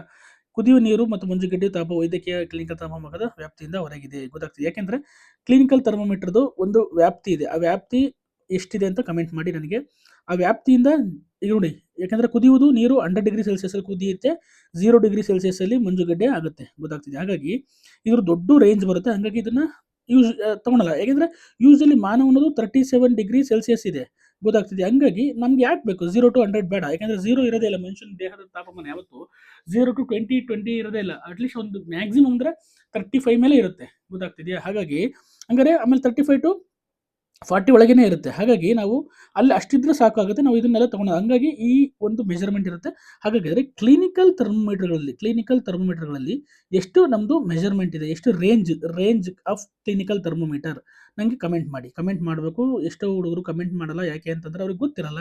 ಯಾಕೆಂದರೆ ನೀವು ಆ್ಯಕ್ಟಿವ್ ಪಾರ್ಟಿಸಿಪೇಷನ್ ಮಾಡಿದ್ರೆ ನೀವು ಕಲಿತಾ ಹೋಗ್ತೀರಿ ನನ್ನ ಜೊತೆ. ಅರ್ಥ ಆಗ್ತಿದೆಯಾ? ಕಮೆಂಟ್ ಮಾಡಬೇಕು. ತಾಪಮಾಪಕಗಳನ್ನು ಅಭಿವೃದ್ಧಿಪಡಿಸುವ ಮೊದಲು ಜ್ವರ ಇರುವುದನ್ನು ಹೇಗೆ ಕಂಡುಕೊಳ್ಳಲಾಯಿತು? ಜ್ವರವು ವ್ಯಕ್ತಿಯ ನಾಡಿ ಮಿಡಿತದ ಮೇಲೆ ಪರಿಣಾಮ ಬೀರುತ್ತದೆ. ಇಡೀ ಭಾರತದಲ್ಲಿ ಪ್ರಾಚೀನ ಕಾಲದಲ್ಲೇ ತಿಳಿದಿತ್ತು. ಆದಾಗ್ಯೂ ಜ್ವರ ಹೊರತಾಗಿ ಕೆಲವು ಇತರ ಸಂದರ್ಭಗಳಲ್ಲೂ ನಾಡಿ ಮಿಡಿತ ಮೇಲೆ ಪರಿಣಾಮ ಬೀರುತ್ತದೆ. ಆದ್ದರಿಂದ ಕೇವಲ ನಾಡಿ ಮಿಡಿತ ಒಂದೇ ಜ್ವರದ ವಿಶ್ವಾಸಾರ್ಹ ಸೂಚಕ. ಮೋಸ್ಟ್ಲಿ ಏನಾದರೂ ನಾಡಿ ಮಿಡಿತ ಜಾಸ್ತಿ ಇತ್ತು ಅಂತಂದ್ರೆ ಅದನ್ನ ಜ್ವರ ಇದೆ ಅಂತ ಮೆಜರ್ ಮಾಡ್ತಾ ಇದ್ರು. ಬಟ್ ಈಗ ಅದನ್ನ ಮಾಡಲ್ಲ, ಅದು ಓಲ್ಡ್ ಮೆಥಡ್. ವೈದ್ಯಕೀಯ ತಾಪಮಾಪಕದ ವ್ಯಾಪ್ತಿಯನ್ನು ಮೀರಿದ ತಾಪಮಾನ ನಾವು ಹೇಗೆ ಅಳೆಯಬಹುದು? ನೋಡಿ, ವೈದ್ಯಕೀಯ ತಾಪಮಾನ ಕೆಲವು ಸರ್ಟೈನ್ ಇರುತ್ತೆ. ಅವಾಗ ನಾವೇನ್ ಮಾಡ್ತೀವಿ, ವೈದ್ಯಕೀಯ ತಾಪಮಾಪಕ ಬಿಟ್ಟು ಏನ್ ಮಾಡ್ತೀವಿ, ಪ್ರಯೋಗಶಾಲಾ ತಾಪಮಾಪಕ ಅಂದ್ರೆ ಲ್ಯಾಬೊರೇಟರಿ ಥರ್ಮೋಮೀಟರ್ ಬಳಸ್ತೀವಿ. ಗೊತ್ತಾಗ್ತಿದೆಯಾ? ಪ್ರಯೋಗಶಾಲಾ ತಾಪಮಾಪಕಗಳು ಅನೇಕ ವಿಧಗಳಿವೆ. ಆದರೆ ನಮ್ಮ ಶಾಲಾ ಪ್ರಯೋಗದಲ್ಲಿ ಲಭ್ಯವಿರುವ ತಾಪಮಾಪಕಗಳು 7.3 ಏನಲ್ಲಿ ತೋರಿಸಿರುವಂತೆ ಗಮನಿಸಬಹುದು. ನೋಡಿ, ಈ ರೀತಿ ಇರುತ್ತೆ. 7.3 ಈ ರೀತಿ ಒಂದಿರುತ್ತೆ ಥರ್ಮೋಮೀಟರ್. ನೋಡಿ, ಉದ್ದ ಇರುತ್ತೆ. ಅದು ಇಷ್ಟು ಇಲ್ಲಿ ಮೆಜರ್ಮೆಂಟ್ 0 ಇಂದ ಏನು ಮಾಡಿದ್ರೆ ಮೆಜರ್ಮೆಂಟ್ನ ಕೊಟ್ಟಿದ್ದಾರೆ, ನೋಡ್ತಾ ಹೋಗಿ. 0, 20, 0, 10, 20, 30, 40, 50, 60, 70, 80, 90, 100 ಡಿಗ್ರಿ ಸೆಲ್ಸಿಯಸ್ವನ್ನು ಕೊಟ್ಟಿದ್ದಾರೆ. ಗೊತ್ತಾಗ್ತಿದೆಯಾ ನಿಮಗೆ? ನೆಕ್ಸ್ಟು ನೋಡ್ತಾ ಹೋಗೋಣ. ಇದು ಮೊಹರು ಮಾಡಿದ ಉದ್ದವಾದ ಕಿರಿದಾದ ಏಕರೂಪ ಗಾಜಿನ ಕೊಳವೆಯನ್ನು ಹೊಂದಿದೆ. ಕೊಳವೆಯ ಒಂದು ತುದಿಯಲ್ಲಿ ಒಂದು ದ್ರವವನ್ನು ಹೊಂದಿರುವ ಬುರುಡೆ ಇದೆ. ಗೊತ್ತಾಗ್ತಿದೆಯಾ? This is the Burude. Okay, ಬುರುಡೆ ಹೊರಗೆ ಕೊಳವೆಯಲ್ಲಿ ದ್ರವದ ಕಿರಿದಾದ ಸ್ತಂಭವನ್ನು ಕಾಣಬಹುದು. ನೋಡಿ, ದಿಸ್ ಇಸ್ ದ ಕಿರಿದಾದ ಸ್ತಂಭ. ನಮ್ಗೆ ಏನು ಕಾಣಿಸ್ತಾ ಇದೆ, ಇದು ಸಣ್ಣ ಹೋಲ್ ಇರುತ್ತೆ. ಗೊತ್ತಾಗ್ತಿದೆ? ಚಿಕ್ಕದು. ಆ ದ್ರವದ ಕೊಳವೆ ಉದ್ದಕ್ಕೂ ಸೆಲ್ಸಿಯಸ್ ಮಾಪನ್ನು ಗುರುತಿಸಲಾಗಿದೆ. ತಾಪದಲ್ಲಿ ಬದಲಾವಣೆಯಿಂದ ದ್ರವ ಸ್ತಂಭದೊಳಗೆ ಏರುತ್ತದೆ. ನೋಡಿ, ಆ ದ್ರವ ಇರುತ್ತೆ. ದ್ರವದ ಮೇಲೆ ಸ್ತಂಭದ ಮೇಲಿನ ಮಟ್ಟವು ಯಾವ ಸೆಲ್ಸಿಯಸ್ ಮಾಪನ ಗುರುತಿಗೆ ಹೊಂದಿಕೆಯಾದದ್ದು ತಾಪವಾಗಿರುತ್ತದೆ. ಗೊತ್ತಾಗ್ತಿದೆಯಾ? ಪ್ರಯೋಗಶಾಲಾ ತಾಪಮಾನದಲ್ಲಿ ಬಳಸುವ ದ್ರವವು ಸಾಮಾನ್ಯವಾಗಿ ಆಲ್ಕೋಹಾಲ್, ವೆರಿ ಇಂಪಾರ್ಟೆಂಟ್, ಸುಲಭವಾಗಿ ಕಾಣುವಂತೆ ಮಾಡಲು ಕೆಂಪು ಬಣ್ಣ ಬೆರೆಸಲಾಗಿರುತ್ತೆ ಅಥವಾ ಪಾದರಸವಾಗಿರುತ್ತದೆ. ಒಂದು ನಾನು ಹೇಳಿದೆ ಆಲ್ಕೋಹಾಲ್ ಬಳಸ್ತಾರೆ, ಇನ್ನೊಂದು ಇಲ್ಲಾಂದ್ರೆ ಪಾದರಸ. ಇತ್ತೀಚೆಗೆ ಪಾದರಸ ಬಳಸ್ತಿಲ್ಲ, ಯಾಕೆಂದ್ರೆ ಡ್ಯಾಮೇಜ್ ಆದರೆ ಅದನ್ನ ಡಿಸ್ಪೋಸಲ್ ಮಾಡೋದು ತುಂಬಾ ಕಷ್ಟ ಅಂದ್ಬಿಟ್ಟು ಆಲ್ಕೋಹಾಲ್ ಏನು ಹಾರ್ಮ್ ಅಲ್ಲ. ಗೊತ್ತಾಗ್ತದೆ, ಬಾಡಿಗೆ ಅಥವಾ ದೇಹಕ್ಕೆ ಏನು ಎಫೆಕ್ಟ್ ಆಗಲ್ಲ, ಅಥವಾ ಅದನ್ನೇನು ಸೇವಿಸಿದ್ರು ಏನಾಗಲ್ಲ ಅನ್ನೋದು. ಕೊಟ್ಟಿರುವ ಪ್ರಯೋಗಶಾಲಾ ತಾಪಮಾಪಕದ ತಾಪವನ್ನು ವ್ಯಾಪ್ತಿಯನ್ನು ಕಂಡುಹಿಡಿಯಲು ಪ್ರಯತ್ನಿಸೋಣ. ಪ್ರಯೋಗಶಾಲಾ ತಾಪವನ್ನು ತೆಗೆದುಕೊಂಡದನ್ನು ಎಚ್ಚರಿಕೆಯಿಂದ ಗಮನಿಸಿ. ಕೆಳಗಿನನ್ನು ಬರೆಯಿರಿ. ಅಳೆಯಬಹುದಾದ ಅತ್ಯಂತ ಕಡಿಮೆ ತಾಪಮಾನ ಯಾವುದು? ಅಳೆಯಬಹುದಾದ ಅತ್ಯಂತ ಕಡಿಮೆ ತಾಪಮಾನ 0 ಡಿಗ್ರಿ ಸೆಲ್ಸಿಯಸ್. ಅಳೆಯಬಹುದಾದ ಅತ್ಯಂತ ಅಧಿಕ ತಾಪಮಾನ ಯಾವುದು? 100 degree Celsius. 0 degree Celsius, 100 degree Celsius ಇದೆ, ನೀವು ನೋಡಿದ್ವಿ. ಆದ್ದರಿಂದ ಈ ತಾಪಮಾನ ಯಾವುದು? 0 degree Celsius to 100 degree Celsius ಇರುತ್ತೆ. ಅರ್ಥ ಆಗ್ತಿದೆಯಾ? ಈಗ ಚಿತ್ರ 7.3 ಯಲ್ಲಿ ತೋರಿಸಿರುವಂತೆ ನೋಡಿ, 7.3 ಯಲ್ಲಿ ತೋರಿಸಿರುವಂತೆ ಗೊತ್ತಾಗ್ತಿದೆಯಾ? 7.3 ಇದೆ, 3 ಏನೇ ತೋರಿಸಿರುವಂತೆ ಮಾಪಕವನ್ನು ಎಚ್ಚರಿಕೆಯಿಂದ ನೋಡಿ. ಅದರ ವ್ಯಾಪ್ತಿಯನ್ನು ನೀವು ಹೇಳಬಲ್ಲಿರ. ಅದರ ವ್ಯಾಪ್ತಿಯು -10 ಡಿಗ್ರಿ ಸೆಲ್ಸಿಯಸ್ ಇಂದ 110 ಡಿಗ್ರಿ ಸೆಲ್ಸಿಯಸ್ ಇದೆ. ರಾಂಗ್ ಓದೋದು ಅನ್ಸುತ್ತೆ. ನೋಡಿ, ಇಲ್ಲಿ 0 ಇಲ್ಲಿವರೆಗೂ ಇದೆ. ಇದು 0 ಡಿಗ್ರಿ ಸೆಲ್ಸಿಯಸ್ ಅಂದರೆ 110, ಇಲ್ಲಿ 10 ಇದೆ, 110 ಡಿಗ್ರಿ ಸೆಲ್ಸಿಯಸ್ ಇದೆ. ಮತ್ತೆ ಇಲ್ಲಿ 10 ವರೆಗೂ ಇದೆ. ಗೊತ್ತಾಗಿದೆ? ಇಲ್ಲಿ 0 ಸ್ಟಾರ್ಟ್, ಇಲ್ಲಿ 10 ಆಗಿದೆ, -10 ಆಗುತ್ತೆ. -10 ಡಿಗ್ರಿ ಸೆಲ್ಸಿಯಸ್ ಇದು ಕೊಟ್ಟಿರೋದು. ಆಕ್ಚುಲಿ ಯೂಶಲಿ ಇಷ್ಟಿರುತ್ತೆ ಅಂತ ಹೇಳ್ತಾ ಇದ್ದಾರೆ. ಓಕೆನಾ? ಕೊಟ್ಟಿರುವ ಪ್ರಯೋಗಶಾಲಾ ತಾಪಮಾನವು ಓದಬಲ್ಲ ಅಥವಾ ಕನಿಷ್ಠ ಮೌಲ್ಯವನ್ನು ಕಂಡುಹಿಡಿಯಲು ನಾವೀಗ ಪ್ರಯತ್ನಿಸೋಣ. ಗೊತ್ತಾಗ್ತಿದೆಯಾ? 7.3 ನಲ್ಲಿ ತೋರಿಸಲು ಬಳಸಿದ ಅದೇ ಪ್ರಯೋಗ ತಾಪವನ್ನು ತೆಗೆದುಕೊಳ್ಳಿ. ಅದನ್ನು ಎಚ್ಚರಿಕೆಯಿಂದ ಗಮನಿಸಿ. ಕೆಳಗಿನವನ್ನು ಬರೆಯಿರಿ. ಎರಡು ದೊಡ್ಡ ಗುರುತುಗಳ ನಡುವೆ ಎಷ್ಟು ತಾಪಮಾನ ವ್ಯತ್ಯಾಸವನ್ನು ಸೂಚಿಸುತ್ತದೆ? ಎರಡು ದೊಡ್ಡ ಗುರುತುಗಳ ನಡುವೆ ಎಷ್ಟು ಸಣ್ಣ ವಿಭಾಗಗಳಿವೆ? ಚಿಕ್ಕಗಳನ್ನು ತೋರಿಸಲಾಗಿದೆ. ಒಂದು ಸಣ್ಣ ವಿಭಾಗವು ಎಷ್ಟು ತಾಪವನ್ನು ಸೂಚಿಸುತ್ತದೆ? ಆದ್ದರಿಂದ ತಾಪಮಾನ ಓದುವ ಅತ್ಯಂತ ಕನಿಷ್ಠ ಮೌಲ್ಯವೆಂದರೆ ನೀವೇನು ಮಾಡಬಹುದು? ನೋಡಿ, ಈ 3 ನೋಡಿ, 7.3 ಯಲ್ಲಿ ತೋರಿಸಿದ್ರೆ ತಾಪಮಾಪಕದ ಒಂದು ಭಾಗದ ತುದಿಯ ಸಮೀಪದ ನೋಟವನ್ನು ತಗೊಳ್ಳಿ, ಹತ್ತಿರ ತಗೊಳ್ಳಿ, ಅದನ್ನು ನೋಡಿದ್ರೆ ಗೊತ್ತಾಗುತ್ತೆ. ಬಿ ನಲ್ಲಿ ತೋರಿಸಿರುವಂತೆ ಈ ತಾಪಮಾನ ಓದಬಹುದಾದ ಅತ್ಯಂತ ಕನಿಷ್ಠ ಮೌಲ್ಯ ನೀವೀಗ ಕಂಡುಹಿಡಿಯಬಹುದೇ? 7.3 ಬಿ ನಲ್ಲಿ ತೋರಿಸಿರುವ ತಾಪಮಾನಗಳಲ್ಲಿ 0 ಡಿಗ್ರಿ ಸೆಲ್ಸಿಯಸ್. ನೋಡಿ, 0 ಡಿಗ್ರಿ ಸೆಲ್ಸಿಯಸ್ ಮತ್ತು 10 ಡಿಗ್ರಿ ಸೆಲ್ಸಿಯಸ್. 10 ಡಿಗ್ರಿ ಸೆಲ್ಸಿಯಸ್ ಇದು 10 ಡಿಗ್ರಿ ಸೆಲ್ಸಿಯಸ್, 0 ಡಿಗ್ರಿ ಸೆಲ್ಸಿಯಸ್ ನಡುವೆ, ಅಥವಾ ಡಿಗ್ರಿ ಮತ್ತು 20 ನಡುವೆ, ಅದು ಇಲ್ಲಿಂದ ಇಲ್ಲಿ ತಗೊಂಡೋಗು, ಇದು 20 ಡಿಗ್ರಿ ಸೆಲ್ಸಿಯಸ್ ನಡುವೆ ಸೂಚಿಸಲಾದ ತಾಪಮಾನ ವ್ಯತ್ಯಾಸ ಎಷ್ಟಿದೆ? 10 to 10 ಅಂದರೆ 10 ಡಿಗ್ರಿ ವ್ಯತ್ಯಾಸ ಇದೆ ಅಲ್ವಾ? ನೋಡಿ, ಇಲ್ಲಿಂದ ಇಲ್ಲಿಗೆ ಮತ್ತೆ 30 ಅಂದರೆ 10 ಡಿಗ್ರಿ ವ್ಯತ್ಯಾಸ ಇದೆ. ಇಲ್ಲಿಂದ ಇಲ್ಲಿಗೆ 10 ಡಿಗ್ರಿ ವ್ಯತ್ಯಾಸ ಇದೆ. ಅಂದರೆ 10 ಡಿವೈಡ್ ಮಾಡಿ 10 ಭಾಗವಾಗಿ ಡಿವೈಡ್ ಮಾಡಿದರೆ, ಮತ್ತು ಈ ಗುರುತುಗಳ ನಡುವಿನ ವಿಭಾಗಗಳ ಸಂಖ್ಯೆ 10 ಆಗಿದೆ ಅಲ್ವಾ? ನೋಡಿ, ಇಲ್ಲಿ 1 2 3 4 5 7 8 9 10 10 ಭಾಗ ಮಾಡಿದರೆ, ಆದ್ದರಿಂದ ಒಂದು ಸಣ್ಣ ವಿಭಾಗವನ್ನು 10/10 ಮಾಡೋದ್ರಿಂದ, ಅಂದರೆ ಒಂದು ಡಿಫ್ರೆನ್ಸ್ 10 ಇದೆ, ಅದನ್ನು ಎಷ್ಟು ಭಾಗ ಮಾಡಿದರೆ 10 ಭಾಗ ಮಾಡಿದರೆ ನಾವು ಡಿವೈಡ್ ಮಾಡಿದಾಗ 1 ಡಿಗ್ರಿ ಸೆಲ್ಸಿಯಸ್ ಬಂತು. ಅಂದರೆ ಅಲ್ಲಿಗೆ ನಾವು 10 ಡಿಗ್ರಿ ಒಂದು ಓದಬಹುದು. ಅಂದರೆ ಈ ತಾಪಮಾನ ಓದಬಹುದು ಅತ್ಯಂತ ಕನಿಷ್ಠ ಮೌಲ್ಯ 1 ಡಿಗ್ರಿ ಸೆಲ್ಸಿಯಸ್ ಆಗಿದೆ. ಗೊತ್ತಾಗ್ತದೆ? ಕನಿಷ್ಠ ಮೌಲ್ಯ 1 ಡಿಗ್ರಿ ಸೆಲ್ಸಿಯಸ್ ಆಗಿದೆ. ಗೊತ್ತಾಗ್ತಿದೆಯಾ? ಇದು ನಿಮ್ಮ ಶಾಲೆಯ ಪ್ರಯೋಗಶಾಲೆಯು ಸಣ್ಣ ಗುರುತುಗಳ ವ್ಯಾಪ್ತಿ ಮತ್ತು ಮೌಲ್ಯವನ್ನು ವಿಭಿನ್ನವಾಗಿರಬಹುದಾದ ತಾಪಮಾನ ಹೊಂದಿರಬಹುದು. ಆದ್ದರಿಂದ ನೀವು ಬಳಸಲಿರುವ ತಾಪಮಾಪಕವನ್ನು ಎಚ್ಚರಿಕೆಯಿಂದ ನೋಡಬಹುದು. ಕೆಲವು ಸತಿ ಏನಾಗುತ್ತೆ, ಜಾಸ್ತಿ ಟೆಂಪರೇಚರ್ ಮೆಜರ್ ಮಾಡೋಕ್ಕೆ ಇಲ್ಲಿ 10 ಡಿಗ್ರಿ ಡಿಫ್ರೆನ್ಸ್ ಇದೆಯಲ್ಲ, ಅದು 20 ಡಿಗ್ರಿ ಇರ್ಬೋದು, 30 ಡಿಗ್ರಿ ಡಿಫ್ರೆನ್ಸ್ ಕೊಟ್ಟಿರ್ಬೋದು. ನೀವು ಅದನ್ನು ನೋಡಿಕೊಂಡು ಯೂಸ್ ಮಾಡಬೇಕಾಗುತ್ತೆ ಅಲ್ವಾ? ಕೊಟ್ಟಿರುವ ಪ್ರಯೋಗಶಾಲಾ ತಾಪಮಾನದ ವ್ಯಾಪ್ತಿಯನ್ನು ಹೇಗೆ ಕಂಡುಹಿಡಿಯಬಹುದು ಎಂಬುದನ್ನು ನೀವೇ ಕಲಿತಿರುವಿರಿ. ನೀಡಲಾದ ಪ್ರಯೋಗಶಾಲಾ ತಾಪಮಾನ ಓದಬಲ್ಲ ಅತ್ಯಂತ ಕನಿಷ್ಠ ಮೌಲ್ಯವನ್ನು ಹೇಗೆ ಕಂಡುಹಿಡಿಯಬಹುದು ಎಂದು ಸಹ ನೀವು ಕಲಿತಿದ್ದೀರಿ. ಪ್ರಯೋಗಶಾಲಾ ಮಾಪಕ ಬಳಸಿ ತಾಪವನ್ನು ಹೇಗೆ ಅಳೆಯಬಹುದು ಎಂಬುದನ್ನು ನಾವು ಈಗ ಕಲಿಯುತ್ತೇವೆ. ಆದರೆ ಮೊದಲು ಪ್ರಯೋಗಶಾಲಾ ತಾಪಮಾನ ಸರಿಯಾಗಿ ಬಳಸುವುದು ಹೇಗೆ ಎಂದು ಕಲಿಯೋಣ. ನೋಡಿ, ಫಸ್ಟು ನಾವೊಂದು ಟೆಂಪ್ರೇಚರ್ ಥರ್ಮೋಮೀಟರ್ ತಗೊಂಡ್ರೆ ನಮಗೆ ಕನಿಷ್ಠ ಎಷ್ಟು ಅಳಿಬೋದು, ಮ್ಯಾಕ್ಸಿಮಮ್ ಅದು ಗೊತ್ತಿರುತ್ತೆ. ಮತ್ತು ಲೋಯೆಸ್ಟ್ ಎಷ್ಟಿರುತ್ತೆ ಅಂತ ಅಳೆಯೋದು ಅಂದರೆ ಎರಡು ಎಷ್ಟನ್ನ ಡಿವೈಡ್ ಮಾಡಿದ್ದಾರೆ ಮತ್ತು ಡಿಫ್ರೆನ್ಸ್ ಎಷ್ಟಿದೆ, ಒಂದು ಮಾರ್ಕಿಂದ ಇನ್ನೊಂದು ಮಾರ್ಕಿಗೆ ಎಷ್ಟು ಡಿಫ್ರೆನ್ಸ್ ಇದೆ ಅಂತ ನೋಡಿಕೊಂಡು ಅದನ್ನು ಎಷ್ಟು ವಿಭಾಗ ಮಾಡಿದ್ದಾರೆ ಅಂತ ನೋಡಿಕೊಂಡು ಅದನ್ನು ಡಿವೈಡ್ ಮಾಡಿದ್ರೆ ನಮ್ಗೇನು ಬರುತ್ತೆ, ಕನಿಷ್ಠ ಬರುತ್ತೆ 1 ಡಿಗ್ರಿ ಸೆಲ್ಸಿಯಸ್. ಅಂದರೆ ಒಂದು ಥರ್ಮೋಮೀಟರು 1 ಡಿಗ್ರಿ, ಈ ಥರ್ಮೋಮೀಟರ್ ಕೊಟ್ಟಿರೋ ಥರ್ಮೋಮೀಟರ್, ಇದನ್ನು ಥರ್ಮೋಮೀಟರ್ ಕೊಟ್ಟಿರೋ ಥರ್ಮೋಮೀಟರ್ 1 ಡಿಗ್ರಿ ಸೆಲ್ಸಿಯಸ್ನ ಕನಿಷ್ಠವಾಗಿ ಮೆಜರ್ ಮಾಡುತ್ತೆ. ಗೊತ್ತಾಗ್ತೀಯಾ? ನೆಕ್ಸ್ಟು ಪ್ರಯೋಗಶಾಲಾ ತಾಪವನ್ನು ಬಳಸಿ ತಾಪವನ್ನು ಅಳೆಯುವ ವಿಧಾನ ಗೊತ್ತಾಗ್ತಿದೆಯಾ? ತಾಪಮಾನವನ್ನು ನೀರಿನಲ್ಲಿ ಮುಳುಗಿಸಿದಾಗ ಅದರ ಬುರುಡೆ ಬೀಕರ್ನ ತಳಭಾಗ ಅಥವಾ ಬದಿಗಳನ್ನು ಸ್ಪರ್ಶಿಸಬಾರದು. ನೋಡಿ, ನಾವು ಇಟ್ಟಾಗ ಅದು ಇಲ್ಲಿ ಎಲ್ಲೂ ಟಚ್ ಆಗಬಾರ್ದು, ಕರೆಕ್ಟಾಗಿ ಮಧ್ಯದಲ್ಲಿ ಇರಬೇಕು. ತಾಪಮಾಪನ ಲಂಬವಾಗಿ ಹಿಡಿದಿರಬೇಕು, ಸ್ಟ್ರೈಟಾಗಿ ಹಿಡಿದಿರ್ಬೇಕು. ಹಿಂಗೆ ನೋಡಬೇಕಾದ್ರೂ ಅಷ್ಟೇ ಸ್ಟ್ರೈಟಾಗಿ ನೋಡ್ಬೇಕು. ಹಿಂಗೆ ಗೊತ್ತಾಗ್ತಿದೆ, ಇಲ್ಲಿಂದ ನೋಡೋದು, ಅದು ಇಲ್ಲಿಂದ ನೋಡೋದು ಮಾಡಬಾರ್ದು. ಅದನ್ನು ಓರೆಯಾಗಿರಿಸಬಾರದು. ತಾಪಮಾಪಕವು ನೀರಿನಲ್ಲಿ ಮುಳುಗಿಸಿದಾಗಿರುವಾಗ ಅದರ ತಾಪವನ್ನು ಗುರುತಿಸಿಕೊಳ್ಳಬೇಕು. ತಾಪವನ್ನು ಗುರುತಿಸಿದಾಗ ಕಣ್ಣು ನೇರವಾಗಿ ದ್ರವ ಸ್ತಂಭದ ಮಟ್ಟಕ್ಕೆ ಇರಬೇಕು. ಕರೆಕ್ಟಾಗಿ ಅದು ಏನು ದ್ರವ ಎಲ್ಲಿ ನಿಲ್ತಿರುತ್ತೆ ಬಂದು ಅಲ್ಲಿಂದ ಕಣ್ಣು ನಮ್ಮ ನೇರವಾಗಿ ಅದನ್ನು ನೋಡ್ತಾ ಇರಬೇಕು. ಗೊತ್ತಾಗ್ತಿದೆಯಾ? ನೋಡಿ, ಇಲ್ಲಿ ಬೀಕರ್, ಬೆಚ್ಚಗಿನ ನೀರು, ಪ್ರಯೋಗಶಾಲಾ ತಾಪಮಾಪಕ, ಇದನ್ನು ಇಲ್ಲಿ ಮೆಜರ್ ಮಾಡ್ತಾ ಇದ್ದಾರೆ. ಓಕೆನಾ? ನಾವೀಗ ಅಳತೆ ಮಾಡೋಣ ಅಂತಂದರೆ ಬೀಕರ್ನ ಸ್ವಲ್ಪ ಬೆಚ್ಚಗಿನ ನೀರು ತೆಗೆದುಕೊಳ್ಳಿ. ತಾಪಮಾಪಕದ ಬುರುಡೆ ನೀರನ್ನು ಮುಳುಗಿರುವಂತ ಇಡಿ. ತಾಪಮಾಪಕದಲ್ಲಿ ದ್ರವವನ್ನು ಸ್ತಂಭದಲ್ಲಿ ಏರುವುದನ್ನು ಗಮನಿಸಿ. ಸ್ತಂಭದಲ್ಲಿ ದ್ರವ ಏರಿಕೆ ನಿಲ್ಲುವುದು ಕಾಯಿರಿ. ಅಂದರೆ ಅದು ಹಿಂಗೆ ಏರ್ತಾ ಹೋಗುತ್ತೆ, ನೀರಲ್ಲಿಟ್ಟಾಗ ಏರ್ತಾ ಹೋಗುತ್ತೆ. ಯಾಕೆ ಅಂತಂದರೆ ಹಿಂಗೆ ಏರ್ತಾ ಹೋಗುತ್ತೆ. ಅವಾಗ ಸ್ಟ್ರೈಟ್ ನಾವು ಇಲ್ಲಿ ಅಬ್ಸರ್ವ್ ಮಾಡಬೇಕು, ಎಲ್ಲಿವರೆಗೆ ಹೋಯಿತು ಅನ್ನೋದನ್ನ ಅಬ್ಸರ್ವ್ ಮಾಡಬೇಕಾಗುತ್ತೆ. ಮತ್ತು ತಾಪವನ್ನು ಗುರುತಿಸಿಕೊಳ್ಳಿ. ಹೆಚ್ಚು ಸಮಯ ಕಾಯಬೇಡಿ, ಏಕೆಂದರೆ ನೀರು ಸ್ವಲ್ಪ ಸ್ವತಃ ತಣ್ಣಗಾಗಲು ಪ್ರಾರಂಭಿಸಿದೆ ಟಕ್ಕಂತ ಮೆಜರ್ ಮಾಡಬೇಕಿಲ್ಲ. ನೀವು ಅಳೆದ ನೀರಿನ ತಾಪವೆಷ್ಟು, ನಿಮ್ಮ ಸ್ನೇಹಿತರು ದಾಖಲಿಸಿದ ತಾಪಗಳೊಂದಿಗೆ ಹೋಲಿಸಿ. ನೀವು ತಾಪಮಾನವನ್ನು ನೀರಿನ ಹೊರಗೆ ತೆಗೆದ ತಕ್ಷಣ ದ್ರವಸ್ತಂಭದ ಮಟ್ಟ ಕುಸಿಯಲು ಪ್ರಾರಂಭಿಸಿದೆ ಎಂದು ನೀವು ಗಮನಿಸಿದ್ರೆ, ಹೌದು, ನಾವು ಟೆಂಪ್ರೇಚರ್ ತೆಗೆದಾಗ ಅದ್ರ ಟೆಂಪ್ರೇಚರ್ ಕಡಿಮೆ ಇದೆ. ಯಾಕೆಂದರೆ ರೂಮ್ ಟೆಂಪ್ರೇಚರ್ ಬೇರೆ ಇರುತ್ತೆ, ನಾವು ಇಟ್ಟಿರೋ ಒಂದು ಬೀಕರ್ನ ಟೆಂಪ್ರೇಚರ್ ಬೇರೆ ಇರುತ್ತೆ. ಒಬ್ಬ ದೇಹದ ತಾಪವನ್ನು ಅಳೆಯಲು ನಾವು ಪ್ರಯೋಗಶಾಲಾ ತಾಪವನ್ನು ಬಳಸಬಹುದು, ಆದರೆ ಪರ್ಫೆಕ್ಟಾಗಿ ಮೆಜರ್ ಮಾಡೋಕ್ಕಾಗಲ್ಲ. ಗೊತ್ತಾಯ್ತು? ಇದರ ಅರ್ಥ ತಾಪಮಾಪಕವು ನೀರಿನಲ್ಲಿ ಮುಳುಗಿದಿರುವಾಗ ಮಾತ್ರ ತಾಪವನ್ನು ಗುರುತಿಸಿಕೊಳ್ಳಲು ತಾಪಮಾಪಕದ ತಾಪವನ್ನು ಗುರುತಿಸುವಾಗ ದೃಷ್ಟಿ ದ್ರವಸ್ತಂಭದ ಮಟ್ಟಕ್ಕೆ ನೇರವಾಗಿರಬೇಕು. ಗೊತ್ತಾಗ್ತಿದೆಯಾ?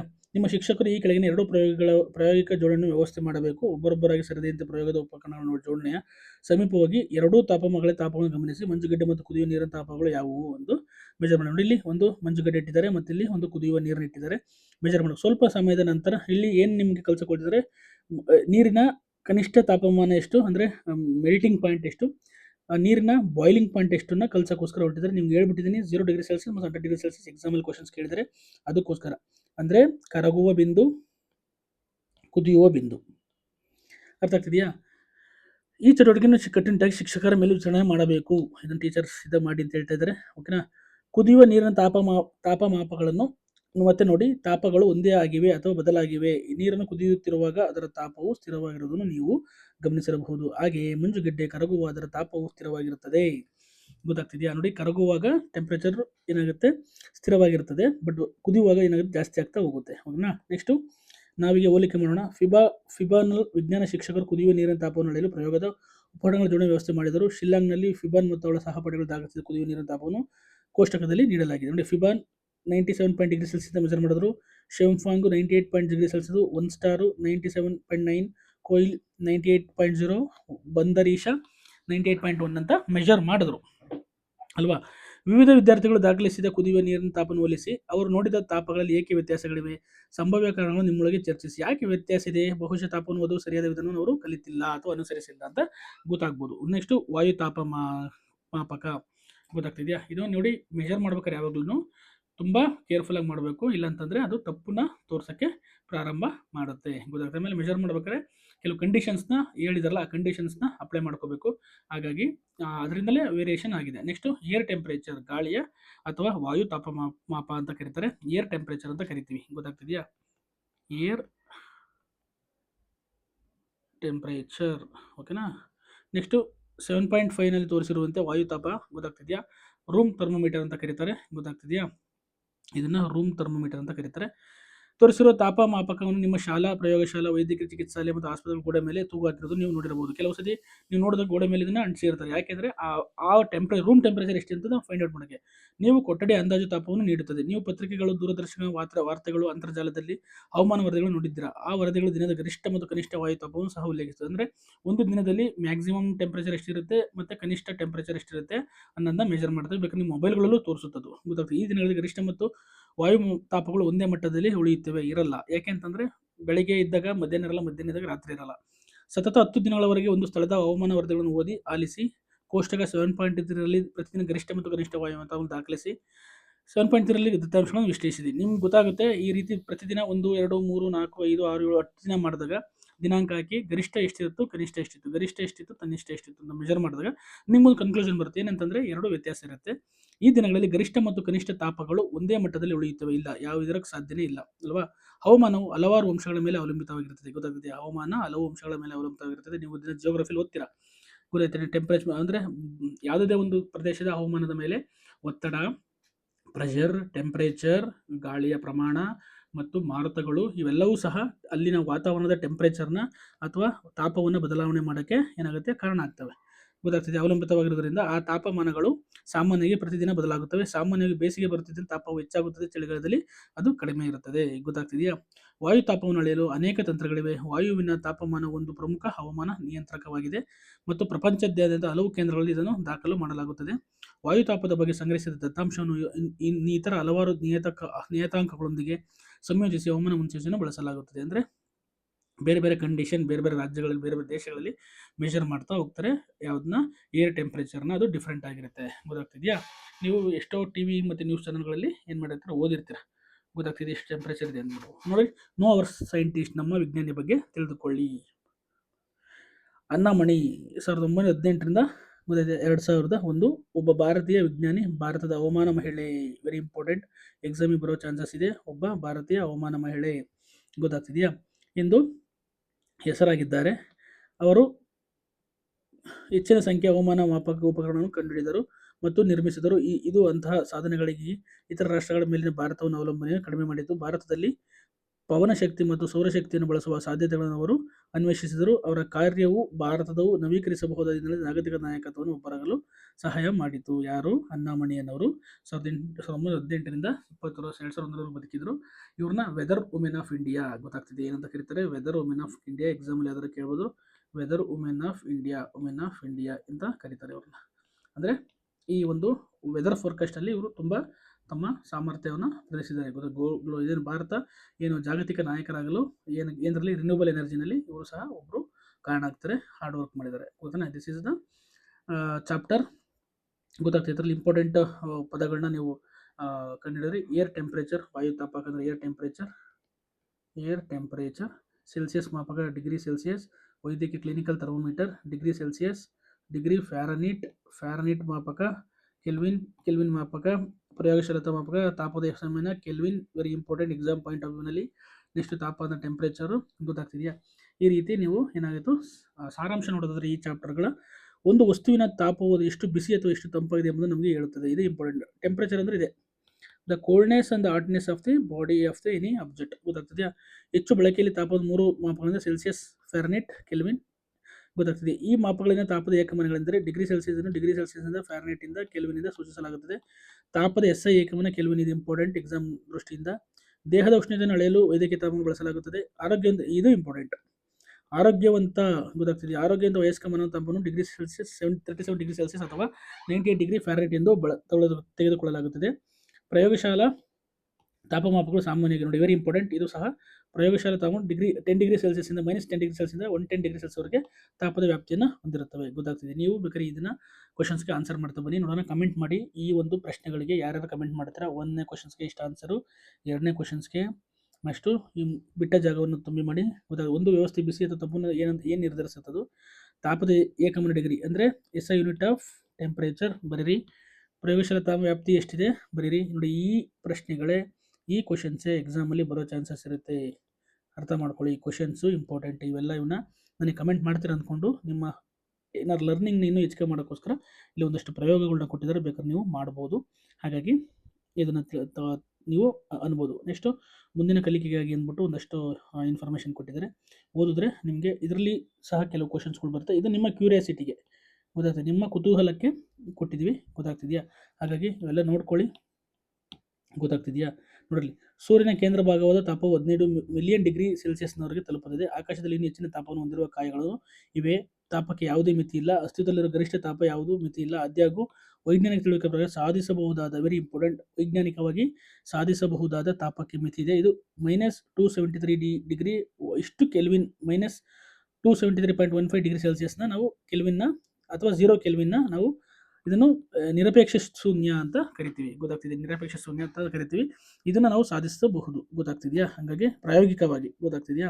ಇಂಪಾರ್ಟೆಂಟ್ ಇದು ಈ ರೀತಿಯ ಆಯಿತು. ನೆಕ್ಸ್ಟ್ ನಾಳಿನ ಚಾಪ್ಟರ್ ಅಥವಾ ಮುಂದಿನ ಚಾಪ್ಟರ್ ನೀರಿನ ಸ್ಥಿತಿಗಳ ಮೂಲಕ ಒಂದು ಪಯಣ. ಗೊತ್ತಾಗ್ತದೆ? ನೀರ ಒಂದು ಏನಂತ ಕರೀತಾರೆ, ಸ್ಟೇಟಸ್ ಆಫ್ ವಾಟರ್. ಗೊತ್ತಾಗ್ತದೆ? ಯಾವ ಫಾರ್ಮೆಟಲ್ಲಿ ಇರುತ್ತೆ, ಫಾರ್ಮಲ್ಲಿ ಇರುತ್ತೆ. ನೀರಿನ ಬಗ್ಗೆ ತಿಳ್ಕೊತೀವಿ. ನೀರಿನ ಒಂದು ವಿಧಗಳು ಅಥವಾ ಎಲ್ಲಿ ಸಾರಿ, ಗೊತ್ತಾಗ್ತಿದೆಯಾ? Journey through state of water ಅಂತ ಕರಿತೀವಿ. ಅದ್ರ ಬಗ್ಗೆ ನಾವು ನೆಕ್ಸ್ಟ್ ಕ್ಲಾಸಲ್ಲಿ ಸ್ಟಡಿ ಮಾಡೋಣ. ಯಾರಾದರೂ ನಿಮ್ಮ ಫ್ರೆಂಡ್ಸ್ಗೆ ಶೇರ್ ಮಾಡಿ, ನಿಮ್ಮ ಕಮೆಂಟ್ ಮಾಡಬೇಕು ಮೇನು. ಯಾಕೆಂತಂದರೆ ನೀವು ಕಮೆಂಟ್ ಮಾಡಲಿಲ್ಲ ಅಂದರೆ, ನಿಮ್ಮ ಕ್ವಶನ್ಸ್ಗೆ ಆನ್ಸರ್ ಕಮೆಂಟ್ ಮಾಡಲಿಲ್ಲ ಅಂತಂದರೆ ನೀವು ಕಲಿತಿಲ್ಲ ಅಂತ, ನನ್ನ ಜೊತೆ ಓದ್ತಾ ಇಲ್ಲ ಅಂತ ಅರ್ಥ. ಇಷ್ಟು ಕ್ವಶನ್ಸ್ಗೆ 1 2 3 4 5 6 7 ಕ್ವಶನ್ಸ್ಗೆ ನೀವು ಆನ್ಸರ್ ಮಾಡಬೇಕಾಗತ್ತೆ. ಆನ್ಸರ್ ಮಾಡಿ ನನಗೆ ಕಮೆಂಟ್ ಮಾಡಿ. ನೋಡೋಣ, ನಮ್ಮ ಹುಡುಗರು ಕಮೆಂಟ್ ಮಾಡ್ತಾರೆ ಅಂತ ಅಂದ್ಕೊತೀನಿ. ನಿಮ್ಮ ಕಲಿಕೆಯನ್ನು ವಿಸ್ತರಿಸಿಕೊಳ್ಳಿ. ಲರ್ನ್ ವಿತ್ ಕಿಟ್ಟಿ ಸರ್ ಒಂದು DSRT NCERT ಕಾರ್ಯಕ್ರಮಕ್ಕೆ ನಿಮಗೆಲ್ಲರಿಗೂ ಕೂತ್ಕೊಂಡು ಕೇಳಿದ್ದಕ್ಕೆ ಧನ್ಯವಾದಗಳು. ನೆಕ್ಸ್ಟ್ ಕ್ಲಾಸಲ್ಲಿ ಬರ್ಬೇಕಾದ್ರೆ ಪುಸ್ತಕಗಳನ್ನ ತಗೊಂಡ್ಬರ್ಬೇಕು. ಪುಸ್ತಕಗಳನ್ನ ಇಟ್ಕೊಂಡು ಕೂತ್ಕೊಂಡ್ರೆ ನಿಮ್ಗಿನ್ನೂ ಹೆಲ್ಪ್ಫುಲ್ ಆಗುತ್ತೆ ಅಂತ ಹೇಳ್ತಾ, ಥ್ಯಾಂಕ್ ಯು ಸೋ ಮಚ್.